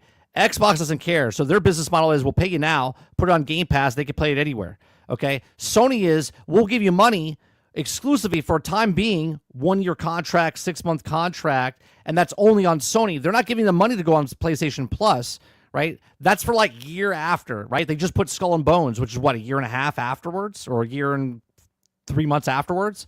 So that's a Sony problem. That's not a Microsoft problem. Sony's not giving money to put it on PlayStation Plus day one. They're giving them money to exclusively not be on any other platform and only be on their platform. And Xbox is like, we're going to give you money. You could sell your stuff on PlayStation. You could sell it on Nintendo. You could sell it on Steam, but you're going to be on Game Pass day one as well. That's a 10 out of 10 deal all the time for those independent developers. 100%. I can still put it on your platform. You're giving me money, and I could be everywhere else. Where Sony's like, no, you can only be here. You can only be here. Right. How does that work? How is that healthier? How is that healthier? Right. And by the way, let's not misconstrue for people who come into chat and don't know. Game Pass doesn't pay the whole bill. They're not paying the whole bill for the studio. Right? Maybe for the smaller guys, maybe it happens. But maybe they give them a good chunk of change and then keep them on for a certain amount of time and see if people buy the game. It's not a free and clear. Like, you don't come up with a $100 million game or an $80 million game and they go, you're done. Cool. We're moving on. Like, maybe for Balatro and the guy who did it all by himself and Tunic, maybe those deals were different because every deal is different. But it's not a cut and dry case that you get paid all your money up front, but you get a good chunk of change up front that might cover your expenses. Whatever that deal is. Right, whatever that deal is. All right. We have about 30 minutes left. I think this is going to take quite a bit of time for this last thing, right? So, Dune Awakening, right? Dune Awakening, and then we have Q&A. Dune Awakening showed the endgame stuff this week, right? Yesterday, I think it was. Right, this is like a 7-minute long thing. I want to go over this. I want you to watch it, Sarge, and we kind of discuss it. Right, we're big Star Wars Galaxy guys back in the day. Love Star Wars Galaxy. Is one of my favorite MMOs of all time. One, because it was Star Wars, and two, it did something that no other MMO ever did. Right, it had a good economy. The world was being built by the people. There was governments, there was political stuff inside there. The skill trees and the way you leveled up stuff. So I want you to see what they're doing here with Dune Awakening, because this actually got me excited, and I actually might pick it up now, Sarge.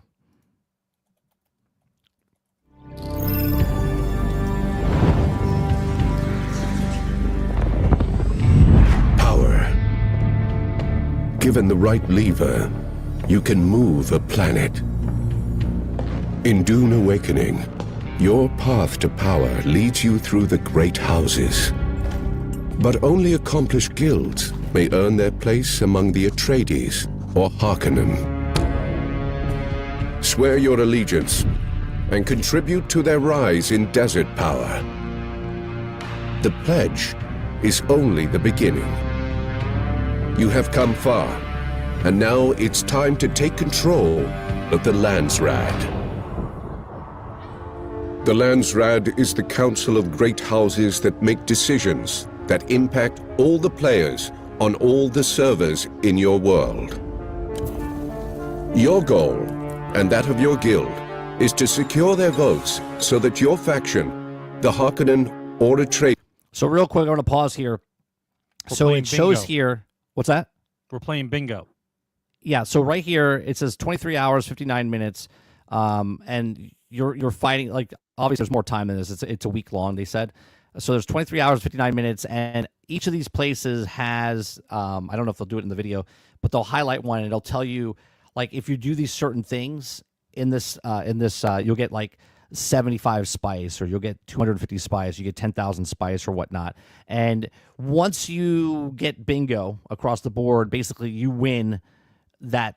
So you can so at the end of the week, whoever has that bingo at that time wins the week, and then they get special abilities and whatnot that they can dictate on everybody else. Ladies can take control to secure their votes and sway them to your side.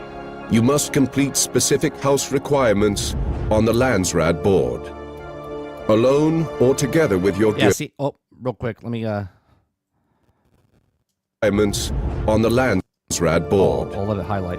Okay, so right here, it says like house rewards. So 25 fluid heavy caliber compressor, that's 700. So if you have 700, 3,500, 7,000, 10,500, and 14,000. So each of these things, every time you do stuff like this, that's what you get rewarded with, right? Those are the points that can go towards that to win it. So if you're a solo player, and let's say you're only doing the fluted heavy caliber compressor stuff, you're progressing with your faction to get this. Alone or together with your guild, your efforts can move the needle.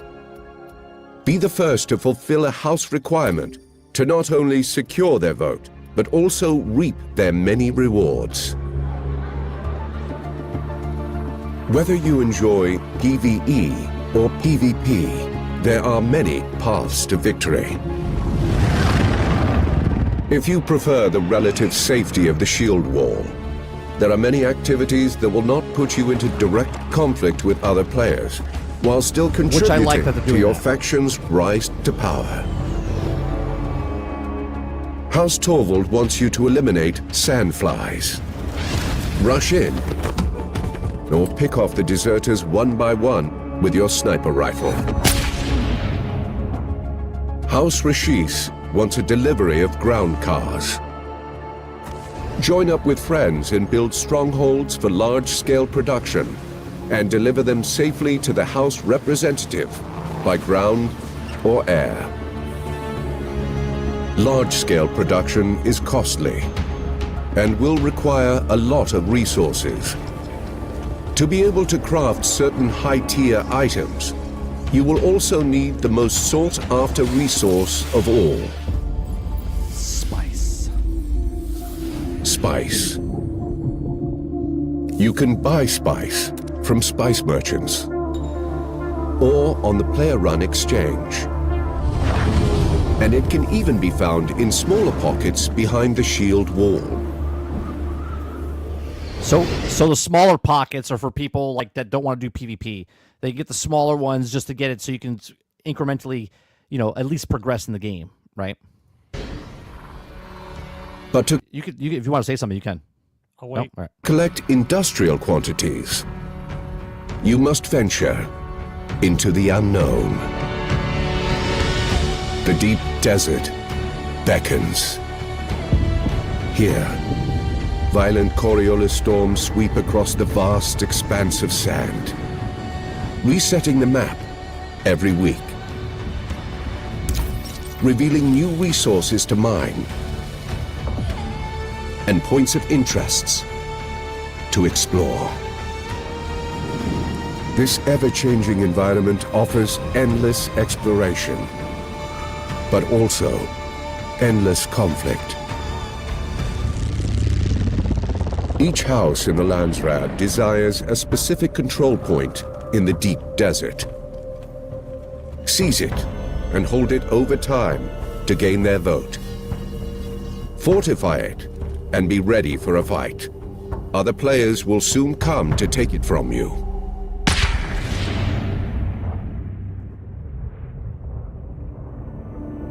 The deep desert is also home to frequent The spice explosions blows, looked cool when they showed it on stream. offering large quantities of the precious melange. You need a lot of spice. Once you've located a spice blow, move your harvesters in place to collect. Just be ready to defend it with your life.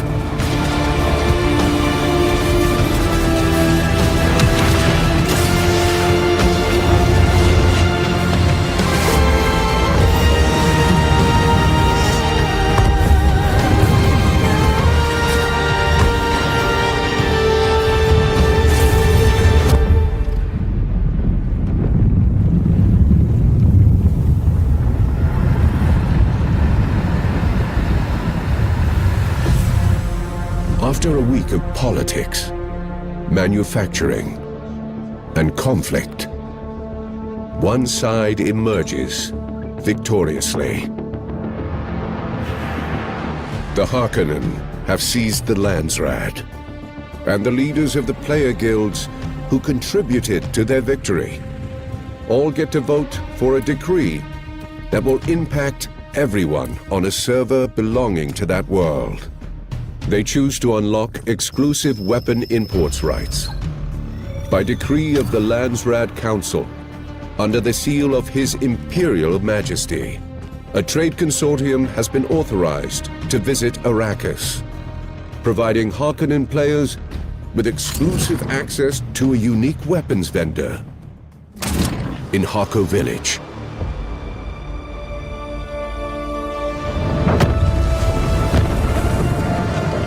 As the Harkonnen Landsrad term begins, the race for control in the next term starts anew.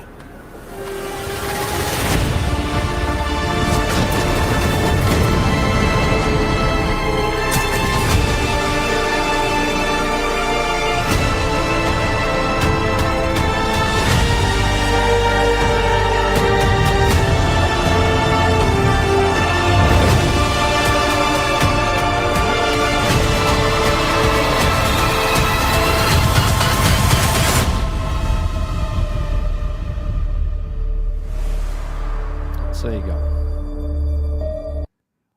All right. We'll leave lot that to up and- discuss. Lot to discuss. I know. That's why I said we have Lot time. to So All right. So first of all, there's the idea of what the game they think is going to happen, and then there's the reality of how the game is going to be played. All right. I'll go over a couple things. You say that there's two, from the way that they're describing things, there are other houses in the game, but the only two that you really side with once you get to be big enough is either Harkonnen or Atreides. they said they're going to add more factions later. But yes, I yes. get it. Okay. Now, so that's two houses only, either good guy or bad guy. That's fine. right? We've dealt with the Horde and the Alliance for many years for World of Warcraft. Okay, so on the bingo board, okay, it says you have to do certain things, and it sways them to either your side or the other side depending on who completes the objectives first. That's kind of cool. The bingo board. Well, you The also thing that they- whoever does it first gets that was rewards at the bottom. I get it. Yeah. Now, they talked about the little combat point in the middle of the desert. It's got another house name on it, and you're supposed to Which take is it those over. things on the board. That's not part. That's part No, of it it. is. Not all of it. Not all. Yeah, of it. no, like one of the things says capture points, and then you have to go capture that point. Right. Type of How thing. long do you have to hold it for? It's We great. don't- It's great that you take it over and that you have to hold it. But how long do you have to hold it for before it counts as you've taken it over? Right. Probably That's a couple number minutes. one. Yeah, probably a couple minutes. We don't know. Number two, what is the cost of doing battles if you haven't reached endgame as far as vehicles is concerned? What is the time allowance needed to get the resources to build an ornithopter or a trike Right. or a car or tank or whatever you want to call about it? Because it's cool to have the item. If I work hard to get the item and I'm driving it around and I get into a battle and it dies, if it takes another 3 days before I can buy the bike back again, then you understand what I'm saying? Like, Yeah, no, it's what is you're the much more grind cautious involved? going into the stuff. Yeah. right, what is the grind involved in maintaining the assets needed for battle? Yeah, they didn't say that, so Because it seems like a lesser version of what Star Citizen does, where you have to buy it all, you have to make it all, and it's all real cash, and you lose the cash, right? So how long does it take me to replenish that stuff? Now, if you have a full-blown guild, your buddies get on, and you're running the show, that's great. But if you're up Right. and coming, and it's just you and 4 friends, and you have to harvest the stuff, I sense time sink big time, right? sure. This game gives me the same vibes as Star Wars Galaxies did from back in the day. I'm happy for the new kids that have a game like this that gives you the same kind of feels as that, right? A lot of options. What's going on? Where do I build my base? Can our base be taken over? Can they destroy our base? And if so, what do we do with all the resources? Does everything that we have go away? So like, where are we? They on answered that? some of these. So your base, so in the deep desert, you can get taken over. You can have points and you can lose your stuff. Okay, if that big worm comes up, you lose everything. Okay, your armor and stuff, the durability gets worn down during combat, so you have to fix that. I don't know if they said that happens with the vehicles itself, but I think it would have to be. I would hope so, because if you can break pieces off other copters to put on yours to get the materials and stuff, I would think that the battle would feel much better if I'm going in there and my vehicle's getting damaged, my armor's getting damaged, because then I need time to lick my wounds. You know what I mean? After the fact, I can't just go gung ho into battle. That's what and I'm feel saying. like it's unlimited, right? As far as if you build your base on the outskirts of the deep desert, okay, no, they can't attack you. Now there are things that you can vote for that he said you can lose all your stuff permanently if that's what they vote for, because there's a thing that happens that you can vote for something where for the next week when you die you lose everything, right? You could lose maybe just your resources, you could lose your weapons, you could lose, but if you get eaten by the worm, you lose all your stuff. Okay, regardless. So I think they did answer a lot of the stuff, but you're right. I want to know if there's some, because if it's just like arcadey fighting, then nobody cares, right? You're just fighting, and then nobody cares. But if you are low on bullets or ammunition, or if your vehicle's about to blow up, you have to retreat. You see what I'm saying? Like if there's that type of stuff, that would be really cool. Yep, but no one fights that way. No one plays that way. What are the movesets? Is it going to be like the Salty says that the vehicles that do have durability. Is it going to be one of these things where you don't know the character, what the character does? Like, how do you balance the classes in Dune? That's right? a whole other conversation. I don't know. Like they talked about the Mentat, right? I listened to the whole Mentat thing. If that's the Mentat, right? You got to have somebody on the level with Mentat. That's a tall order, bro. Right? Mentats are like the brainiacs. They know how to shoot. They know how to do this. They're good for assassins. But like, you didn't explain the classes and what the different classes do. And for that matter, when you're fighting, is the fighting just the same kind of move sets you do if we're playing WoW or any other MMO where you're doing abilities and they drain health over time and it's that kind of shit? Or is it an actual battle where you guys are fighting, right? Here's one question I have, right? If you are on a server, there's a lot of different servers, but let's say the server that I'm on, the good guys are winning. They're just dominating left and right, okay? I'm on the bad guy side. I hate it. Every week we keep losing. We just can't get people on the server that are doing anything, right? Do I just leave the server? Does my stuff come with me to a different server? Do I have to pay to go to a different server? That right? depends. These are things that I want to. Is it possible to start your own guild that's not Atreides or Harkonnen, like a smugglers group or a third independent group that goes around raiding everybody else? Like, once again, the theory of what you think you can do in the game is completely different than what is actually able in the game, right? Yeah. They're selling the dream. By the way, very good marketing. You're selling the dream, but I heard the dream with Star Wars Galaxies doesn't play the same. So I'll wait to see how this plays, right? I hope it plays out the way that the dream is being told, but I'm telling you right now, to get to that end game, that cool factor that's 100 hours in. That right there. That's exactly. That's 100 hours in. Plus in. Yeah. Minimum. That's not like early game here. And that's if you're in a clan with a group of people working towards the same goal. Well, the politics I think are there in the beginning, but the end game deep desert stuff, that's 100 hours. Like you're not going there until you're well equipped. Well, if you're following how they talk about the game, right? If you need to have resources in order to make the vehicles, it takes a lot of resources to make vehicles. Right. So everybody, remember how all MMOs start out, bro. Everybody's starting out in the beginning.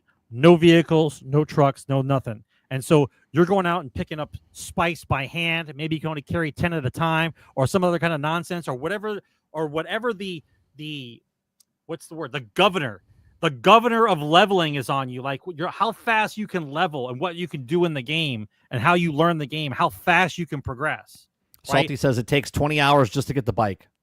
That's what I'm saying, right? Well, Act 1, I think, is 20 to 30 hours is what they said. Yeah.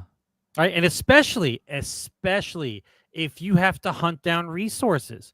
We're not talking about you're in a major metropolitan area with mining facilities. You have to go out and find junk and recycle the junk into stuff you can use. How long does it take you to go out? How long does it take you to go back? How long does it take to find the machine parts to make the machine that actually makes the thing you want to make? Because I know when I started in Galaxies, you started from nothing, right? You started from nothing. You bought the guns that were in the stores, and then later on, as people got better in the game skill-wise, the players in the game made weapons, and those are the weapons that you wanted because those guys were better than the NPCs in the actual cities. So, and how's the market going to be? Is it player run? Is it a player run economy? Because they say there's trading and stuff involved, but I don't know if there's a full player economy. Real quick, Jones says, are there server resets? Yeah, they said Tuesdays, Wednesdays. The servers reset every week as far as the politics go. Now, they also have a reset where the world changes. So let's say there's 10 points of interest on the map, and then all of a sudden the storm comes, and then next week the 10 points of interest might be 7 points of interest, and they're all in different areas, right? So it's not like someone's like, oh, this is map 1, and I know where all the things are. No, you have to go back out and explore the map to find the resources that you found last week. They're in different spots this week. All I'm saying is the grind in the beginning when nobody has manufacturing is going to take a while. I want to know how long that grind is, and I don't care anymore about games like this. I'm not saying I hate the game. I love Dune. I think it's a great sci-fi story, but the fact remains is I don't have the time sink needed for this type of game because I already know what's coming. I know what's inside this game and how you have to factor those things in. This is not a weekend kickoff. You're gonna hang out and kick it off and be all right. This is like a grind. You got to grind. Yeah, I'd be interested to see what I want to hear someone play the game and tell me what the grind is to levels 20 or 30. We'll probably watch Force Gaming or someone tell us about it. Look, Krebsy, I agree with you. I would love if this was a Star Wars IP. If they made Star Wars Galaxies, I think Travis said they rebirth. I'd be all over this. I'm a Dune fan, but I'm not an uber Dune fan, right? If I played this, Eclipse said it in chat, just playing the story, I think is worth the price for this. I think it's $50. Okay. I would play just for the story as a single player, go through the stuff. If it takes me 40 hours, 50 hours, whatever, and I never touch the end game, then maybe I go back for the DLCs or the end game or whatever. Okay. But as far as the story goes, I think that alone is worth the price and how much time it would take and learning the game. But if this was a different IP, I think I would be all over this much faster, or much more involved in it, right? Like I would love, I've said this in the past, if you give me a Marvel MMO, a Star Wars MMO, or you get, and this is not technically an MMO, right? It is, but it isn't. It's like a hybrid type of thing. So there's not thousands of people on a server. I think there's only like 40, per server. I look at this game and it's exactly like Star Wars Galaxies, just more modified and more modern. It's the same. It's just that you have to make I need to know about character classes and abilities. I need to know about the combat system and how it works. I need to know the time frame of gathering resources to build things. Like these are the major components of this game, right? You explained this is great. What you just showed me was like trying to sell me a Lamborghini, right? And I'm all about the Lamborghini. Let's go. But then you have to tell me how much the Lamborghini costs. Right. What's the Lamborghini going to cost me? Like in time, what's it going to cost me? Right. That's the part I want to hear next. That's great. When does this game come out? It comes out in 2 weeks. Not even. Great. Next Thursday, it comes out early access on the 5th. I can't wait to see a playthrough of somebody. I'll definitely be watching it. It comes out next Thursday. So the next show that we have, we will see people already playing the game. Good. Because it's early access for 5 days if you get the deluxe edition or whatever it is. I mean, if there's a whole story about it in the beginning, make you learn about the game and what's going on. Yeah, there's the first act alone is 20, 30 hours. Yeah, I eagerly await. Yeah. All right, chat. Let's go to Q&A here. If you have a question, the red bar is on the bottom of the screen. Put a Q in front of your question. And while we're waiting for that, I want to thank Robert Jones for 26 months. 26 months. Appreciate you. Says YouTube sucks. What happened? Did the video crash on you or something? Thank you very much for the 26 months, for the continued support. Appreciate you. So if you have a question, put a Q in front of your question, and we'll put it into a little sidebar over here, and then we'll go through your questions. Once the red bar disappears from the screen, we will not take any more questions. So for the next 5 to 7 minutes, we'll take your questions. Look, I'm really excited about it, Sarge. I wasn't excited before. Okay, that's because the marketing team got you. Yeah, no. So Doom, when they first announced it, I was like, oh, this is exciting. Then I saw it, and I was like, I don't know about this. I have way too many questions, right? Then as the months went by, we started watching Force Gaming talk about it. He played it and liked it and whatnot. And I was like, okay, I'm interested, but I don't know. I think I'll hold off. Then I watched the 2 hour and a half long developer talk, and they went into depth of what they were doing and how they were doing it. And the best part was they were showing it. And I was like, oh, okay. That got me. When I heard that you didn't have to do PvP at all, when I heard the only way you have to do PvP is if you want like the top gear, the top gear, like you can get level 5 gear, but you can't get level 6 gear. Okay. I was like, I'm interested in this. Now I'm more interested if it comes to a console. It's not coming to console right away. It's just staying on PC. My PC, unfortunately, recommended is 3070. I have a 3060. I can play it, but I can't stream it. It's going to struggle. I know it's going to struggle. So if I buy this and play it, it's playing off stream. Maybe I recorded it or whatnot. But for the most part, it's a no-go for as far as like streaming it goes. But I am excited about it because I do want the Galaxies, man. You know what this made me want to do? This made me want to play Star Wars Galaxies, and it made me want to just load up Star Wars The Old Republic now, right? And play that MMO and just play that and get that urge out of me just to play an MMO for a little bit for story purposes and then just kind of like be okay with it. The traditional methods of MMOs have been the same now for fucking decades. Right? It's this whole it's the design features of the game. These guys look like they're trying to do something different, but once again, this is just a complete marketing thing. What's going on? The fact that you're thinking about it like Star Wars Galaxies says to me that the marketing guys did a good job. I'm immune to shit like this now. I don't care anymore. Like if I'm looking for ABC, if I hear ABC, I'm like, I'm good. I know exactly what you guys are doing. I hope you do well. I'm hoping it's a better version of Star Wars Galaxies. I'm hoping that they took the MMOs of the past, said that this is what they did right, this is what they did wrong, do those things, put our own spin on certain things. Let's see what the combat system is, and let's see what they came up with. Right?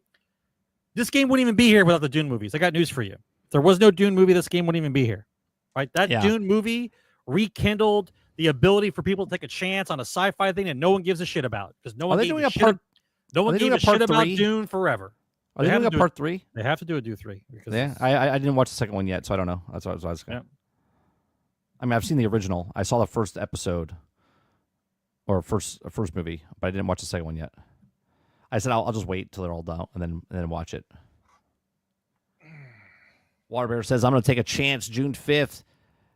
I think it's going to be. I think just the single player story is going to get enough.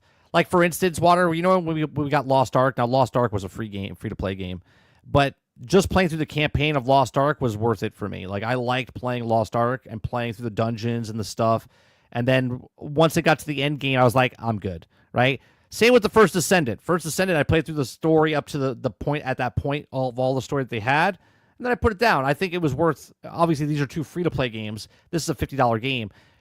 First act's 20 to 30 hours. Second act's probably 20 to 30 hours. And the third act's probably 20 to 30 hours. So you're playing 60 to 90 hours of a single-player game within this world of Dune. If you like Dune, I think it's more Dune for people to like. If you're over on Twitch, you can also ask questions over there. Just put a Q in front of your question, and it should pop up.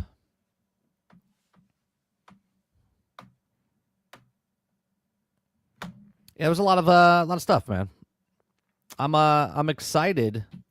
I'm excited for Kingmaker. Kingmaker comes out October 8th. That's a game I'm going to be playing probably. That's that medieval game where you're modern day Uzis and AK-47s and tanks and stuff into.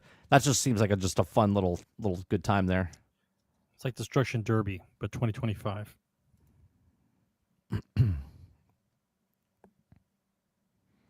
What is this? Skip this version.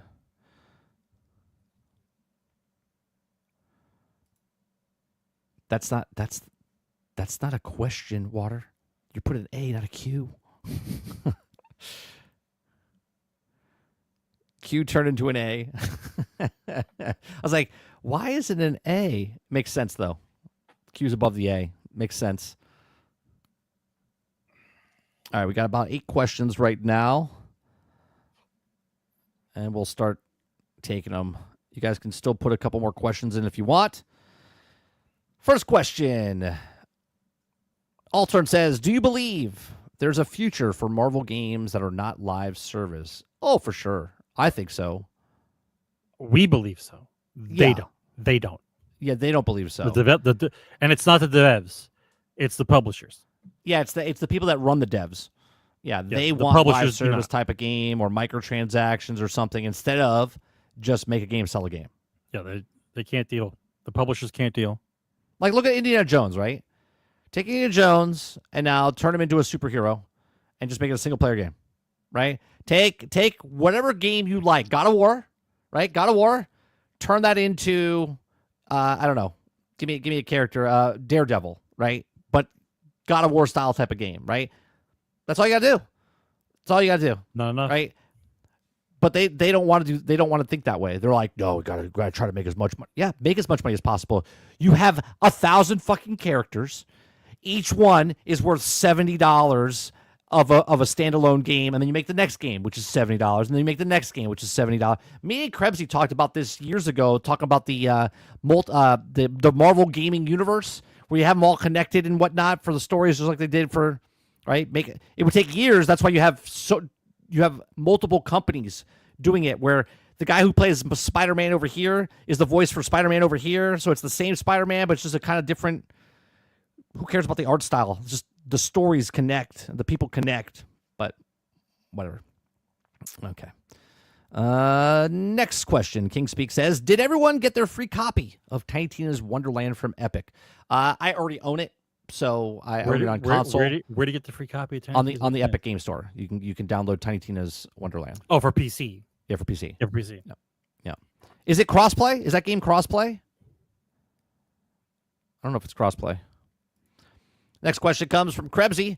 He says, with the Army saying AI is the next Manhattan Project, do you think we start seeing laws made about AI?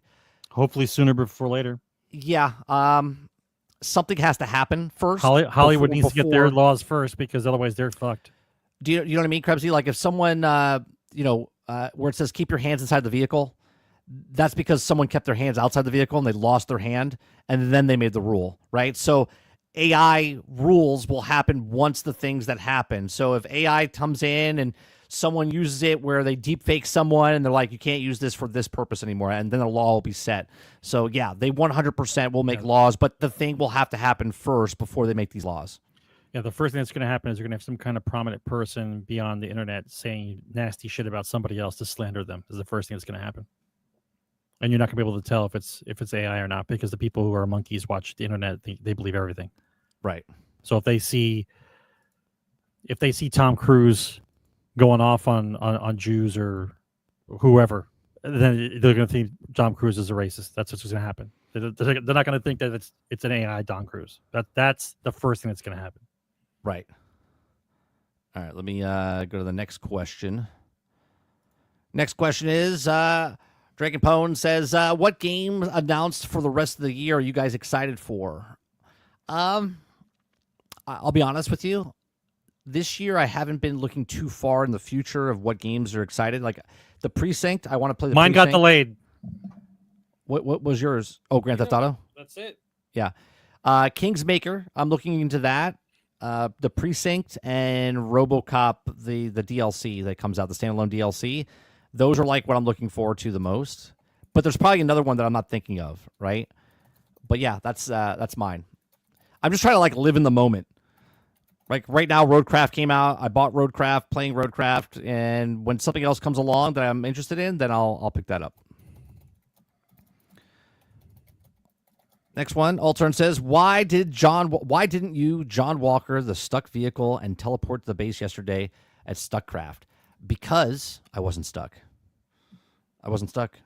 One, it was entertaining. Two, people were frustrated because I wasn't pulling out. Like that's what she said, right? Because I wasn't teleporting back. I knew I could get out, and I love doing this stuff. If you ever watched me play SnowRunners, Altern, when someone says you can't do it, I say, fuck you. There was the wall like this, and I went up with a giant truck with stuff in the back, and I climbed up it for 45 minutes real slow. I could have taken the long road around. But somebody had opened their mouth. But someone said, you can't do that. And I said, watch me. So that's exactly why. It's like Marty McFly, and they call him Chicken. That's what 30 does. Nobody calls me Chicken. Altern says, is Mine's Buy still game of the year? No, it's not anywhere near close to. No. Waterbear says, question, what class is Sarge looking at playing in Dune? I'm going for Swords Master. 0 classes. I am probably going to look for Assassin's class is what I'm going to look forward to. I kind of like the stealthy approach, and then taking those drones that you can like dart and so the part that angers me about some of the things that they show is that the large houses have those shields, and the shields stop all forms of fast-moving projectiles. That's the reason why guys use blades as weapons, because blades move slower to get through the shield in order for you to kill them. That's why most of the armies in Dune are masters of hand-to-hand combat, because firing into each other doesn't do anything because they all have the damn shields on. Now, of course, in the beginning, before you join a great house and you don't have a shield, I'm sure your sniper rifle is going to be fucking amazing. But once you get into the big house with the big boys and they all have shields, your sniper rifle isn't going to be worth dick. So I don't understand how this works. That's why I'm waiting to see a playthrough.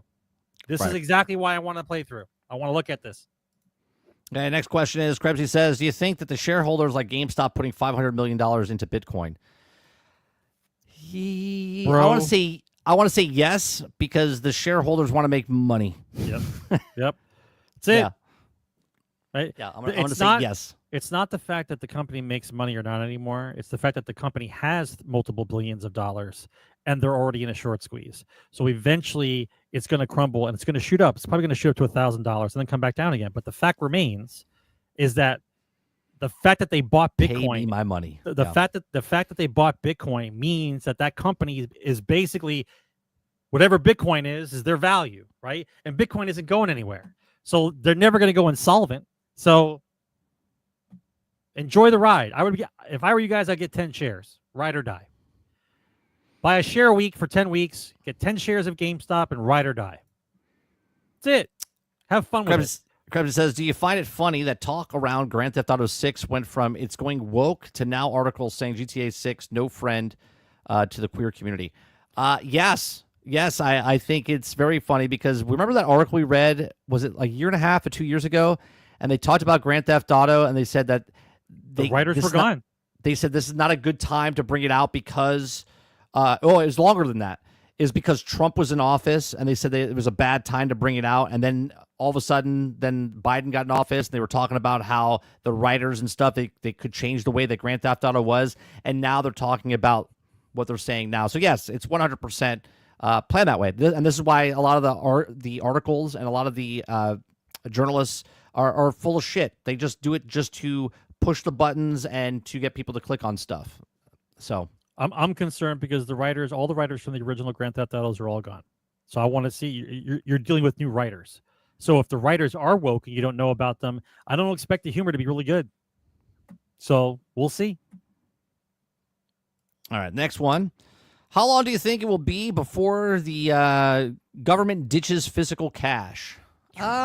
Let's hope it's a long time, buddy, because if that happens, yeah. the world's a completely different place. I think they would have to establish a digital currency, one digital currency, and I think we're about 10 years off from that being a thing. And when it does happen, it's going to take some time to slowly weed it out. Like think about making all the cars on the road before they were going to make them all electric. Do you know how long that would take to get the old cars off the road? They would first charge you more money, and people would pay that money to keep their old cars on the road. They would fine you. They would do a whole bunch of stuff to try it. So I think we're a good 30 to 40 years away before cash is non-existent anymore. Let's hope we're all gone. Let's hope we're all dead already, Robert. Let's hope we've lived our lives and we moved on to the next plane of existence. Because let's go through the things real quick. If there's no actual cash money anymore, then how do you factor inflation? You're basically basing the money off of digital numbers that are on a screen instead of a bank, and the bank tells you what exists and what doesn't exist. How the fuck does that work? Right? It's basically a larger form of control because there wouldn't be any inflation. What happens if you have an EMP go off and you have no digital and you're all electric's done? Right. How do you prove what you have? Yeah. Billionaire, millionaire, trillionaire. How do you a nuke goes off where it takes out all electric. It's not a blow up explosion. It just brings us back to the Stone Ages. So everyone's poor again. Everyone's broke. Yeah.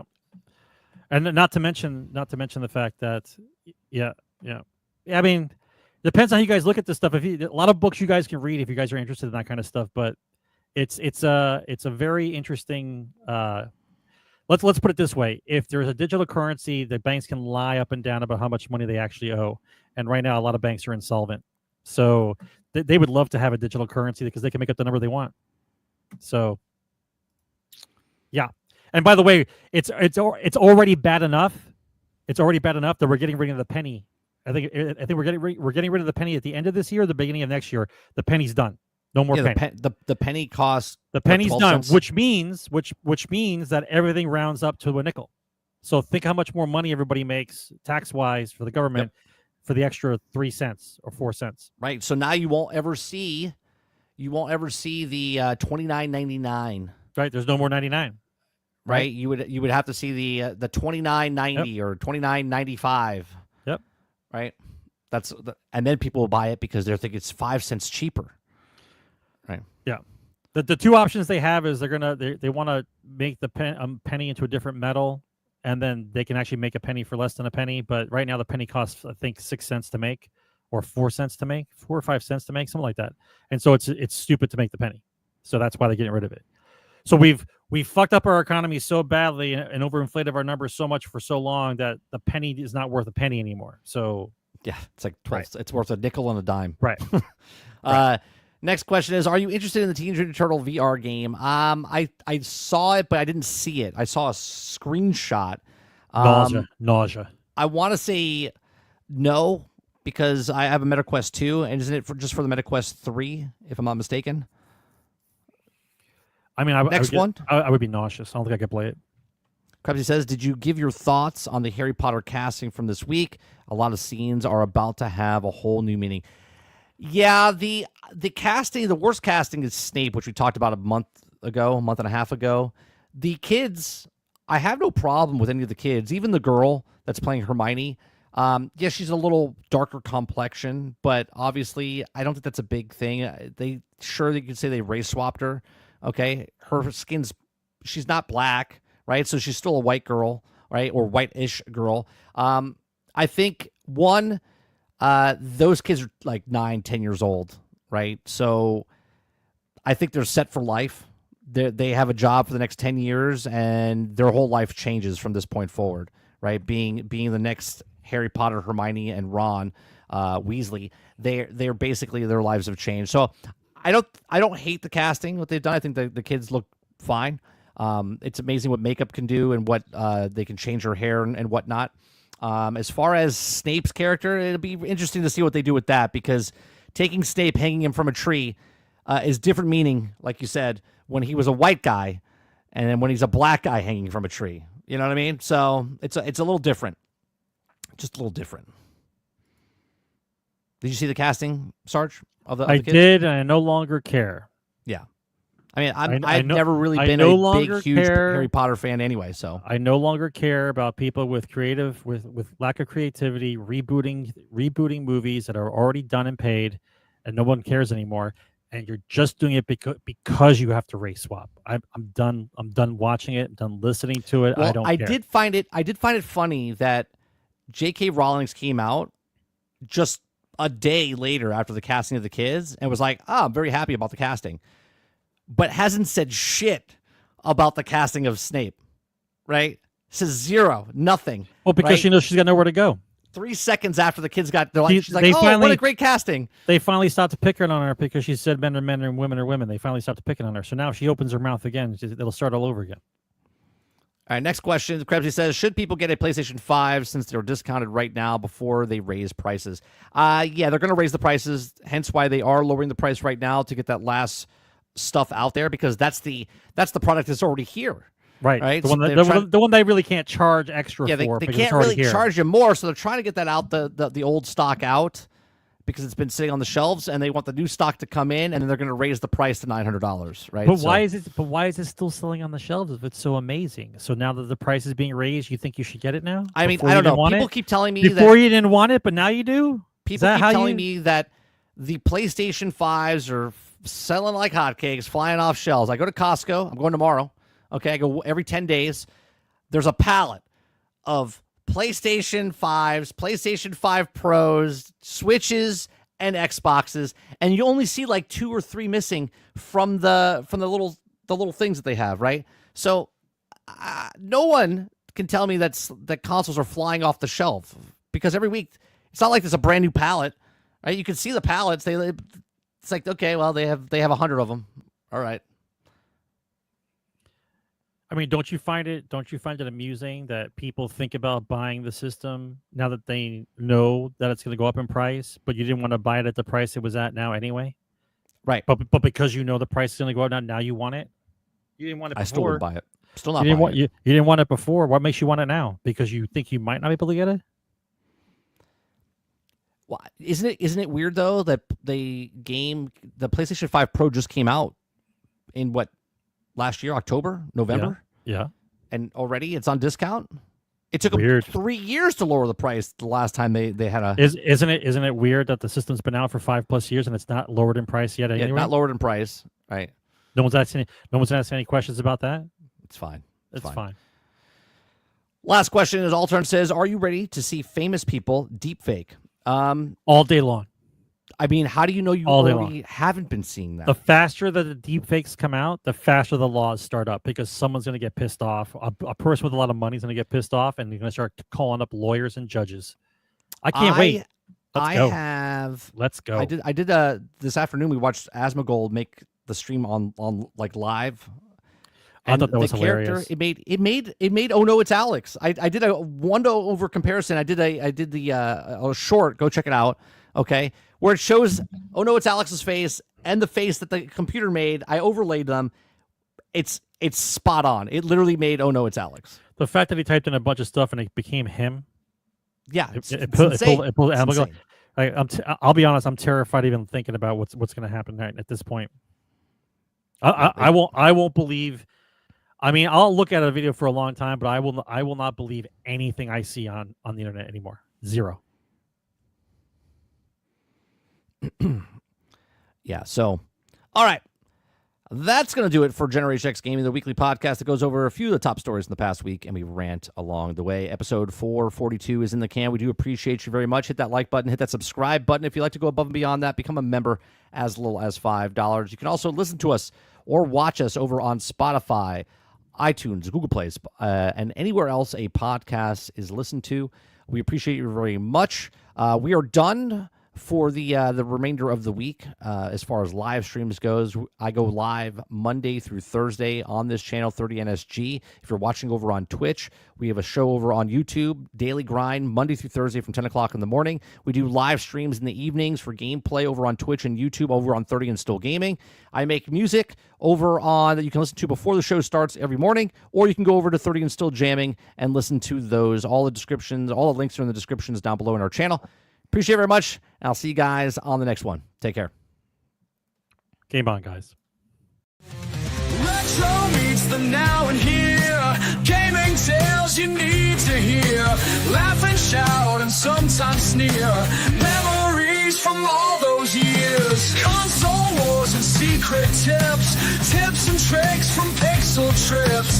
News that pours from gaming sips. Critical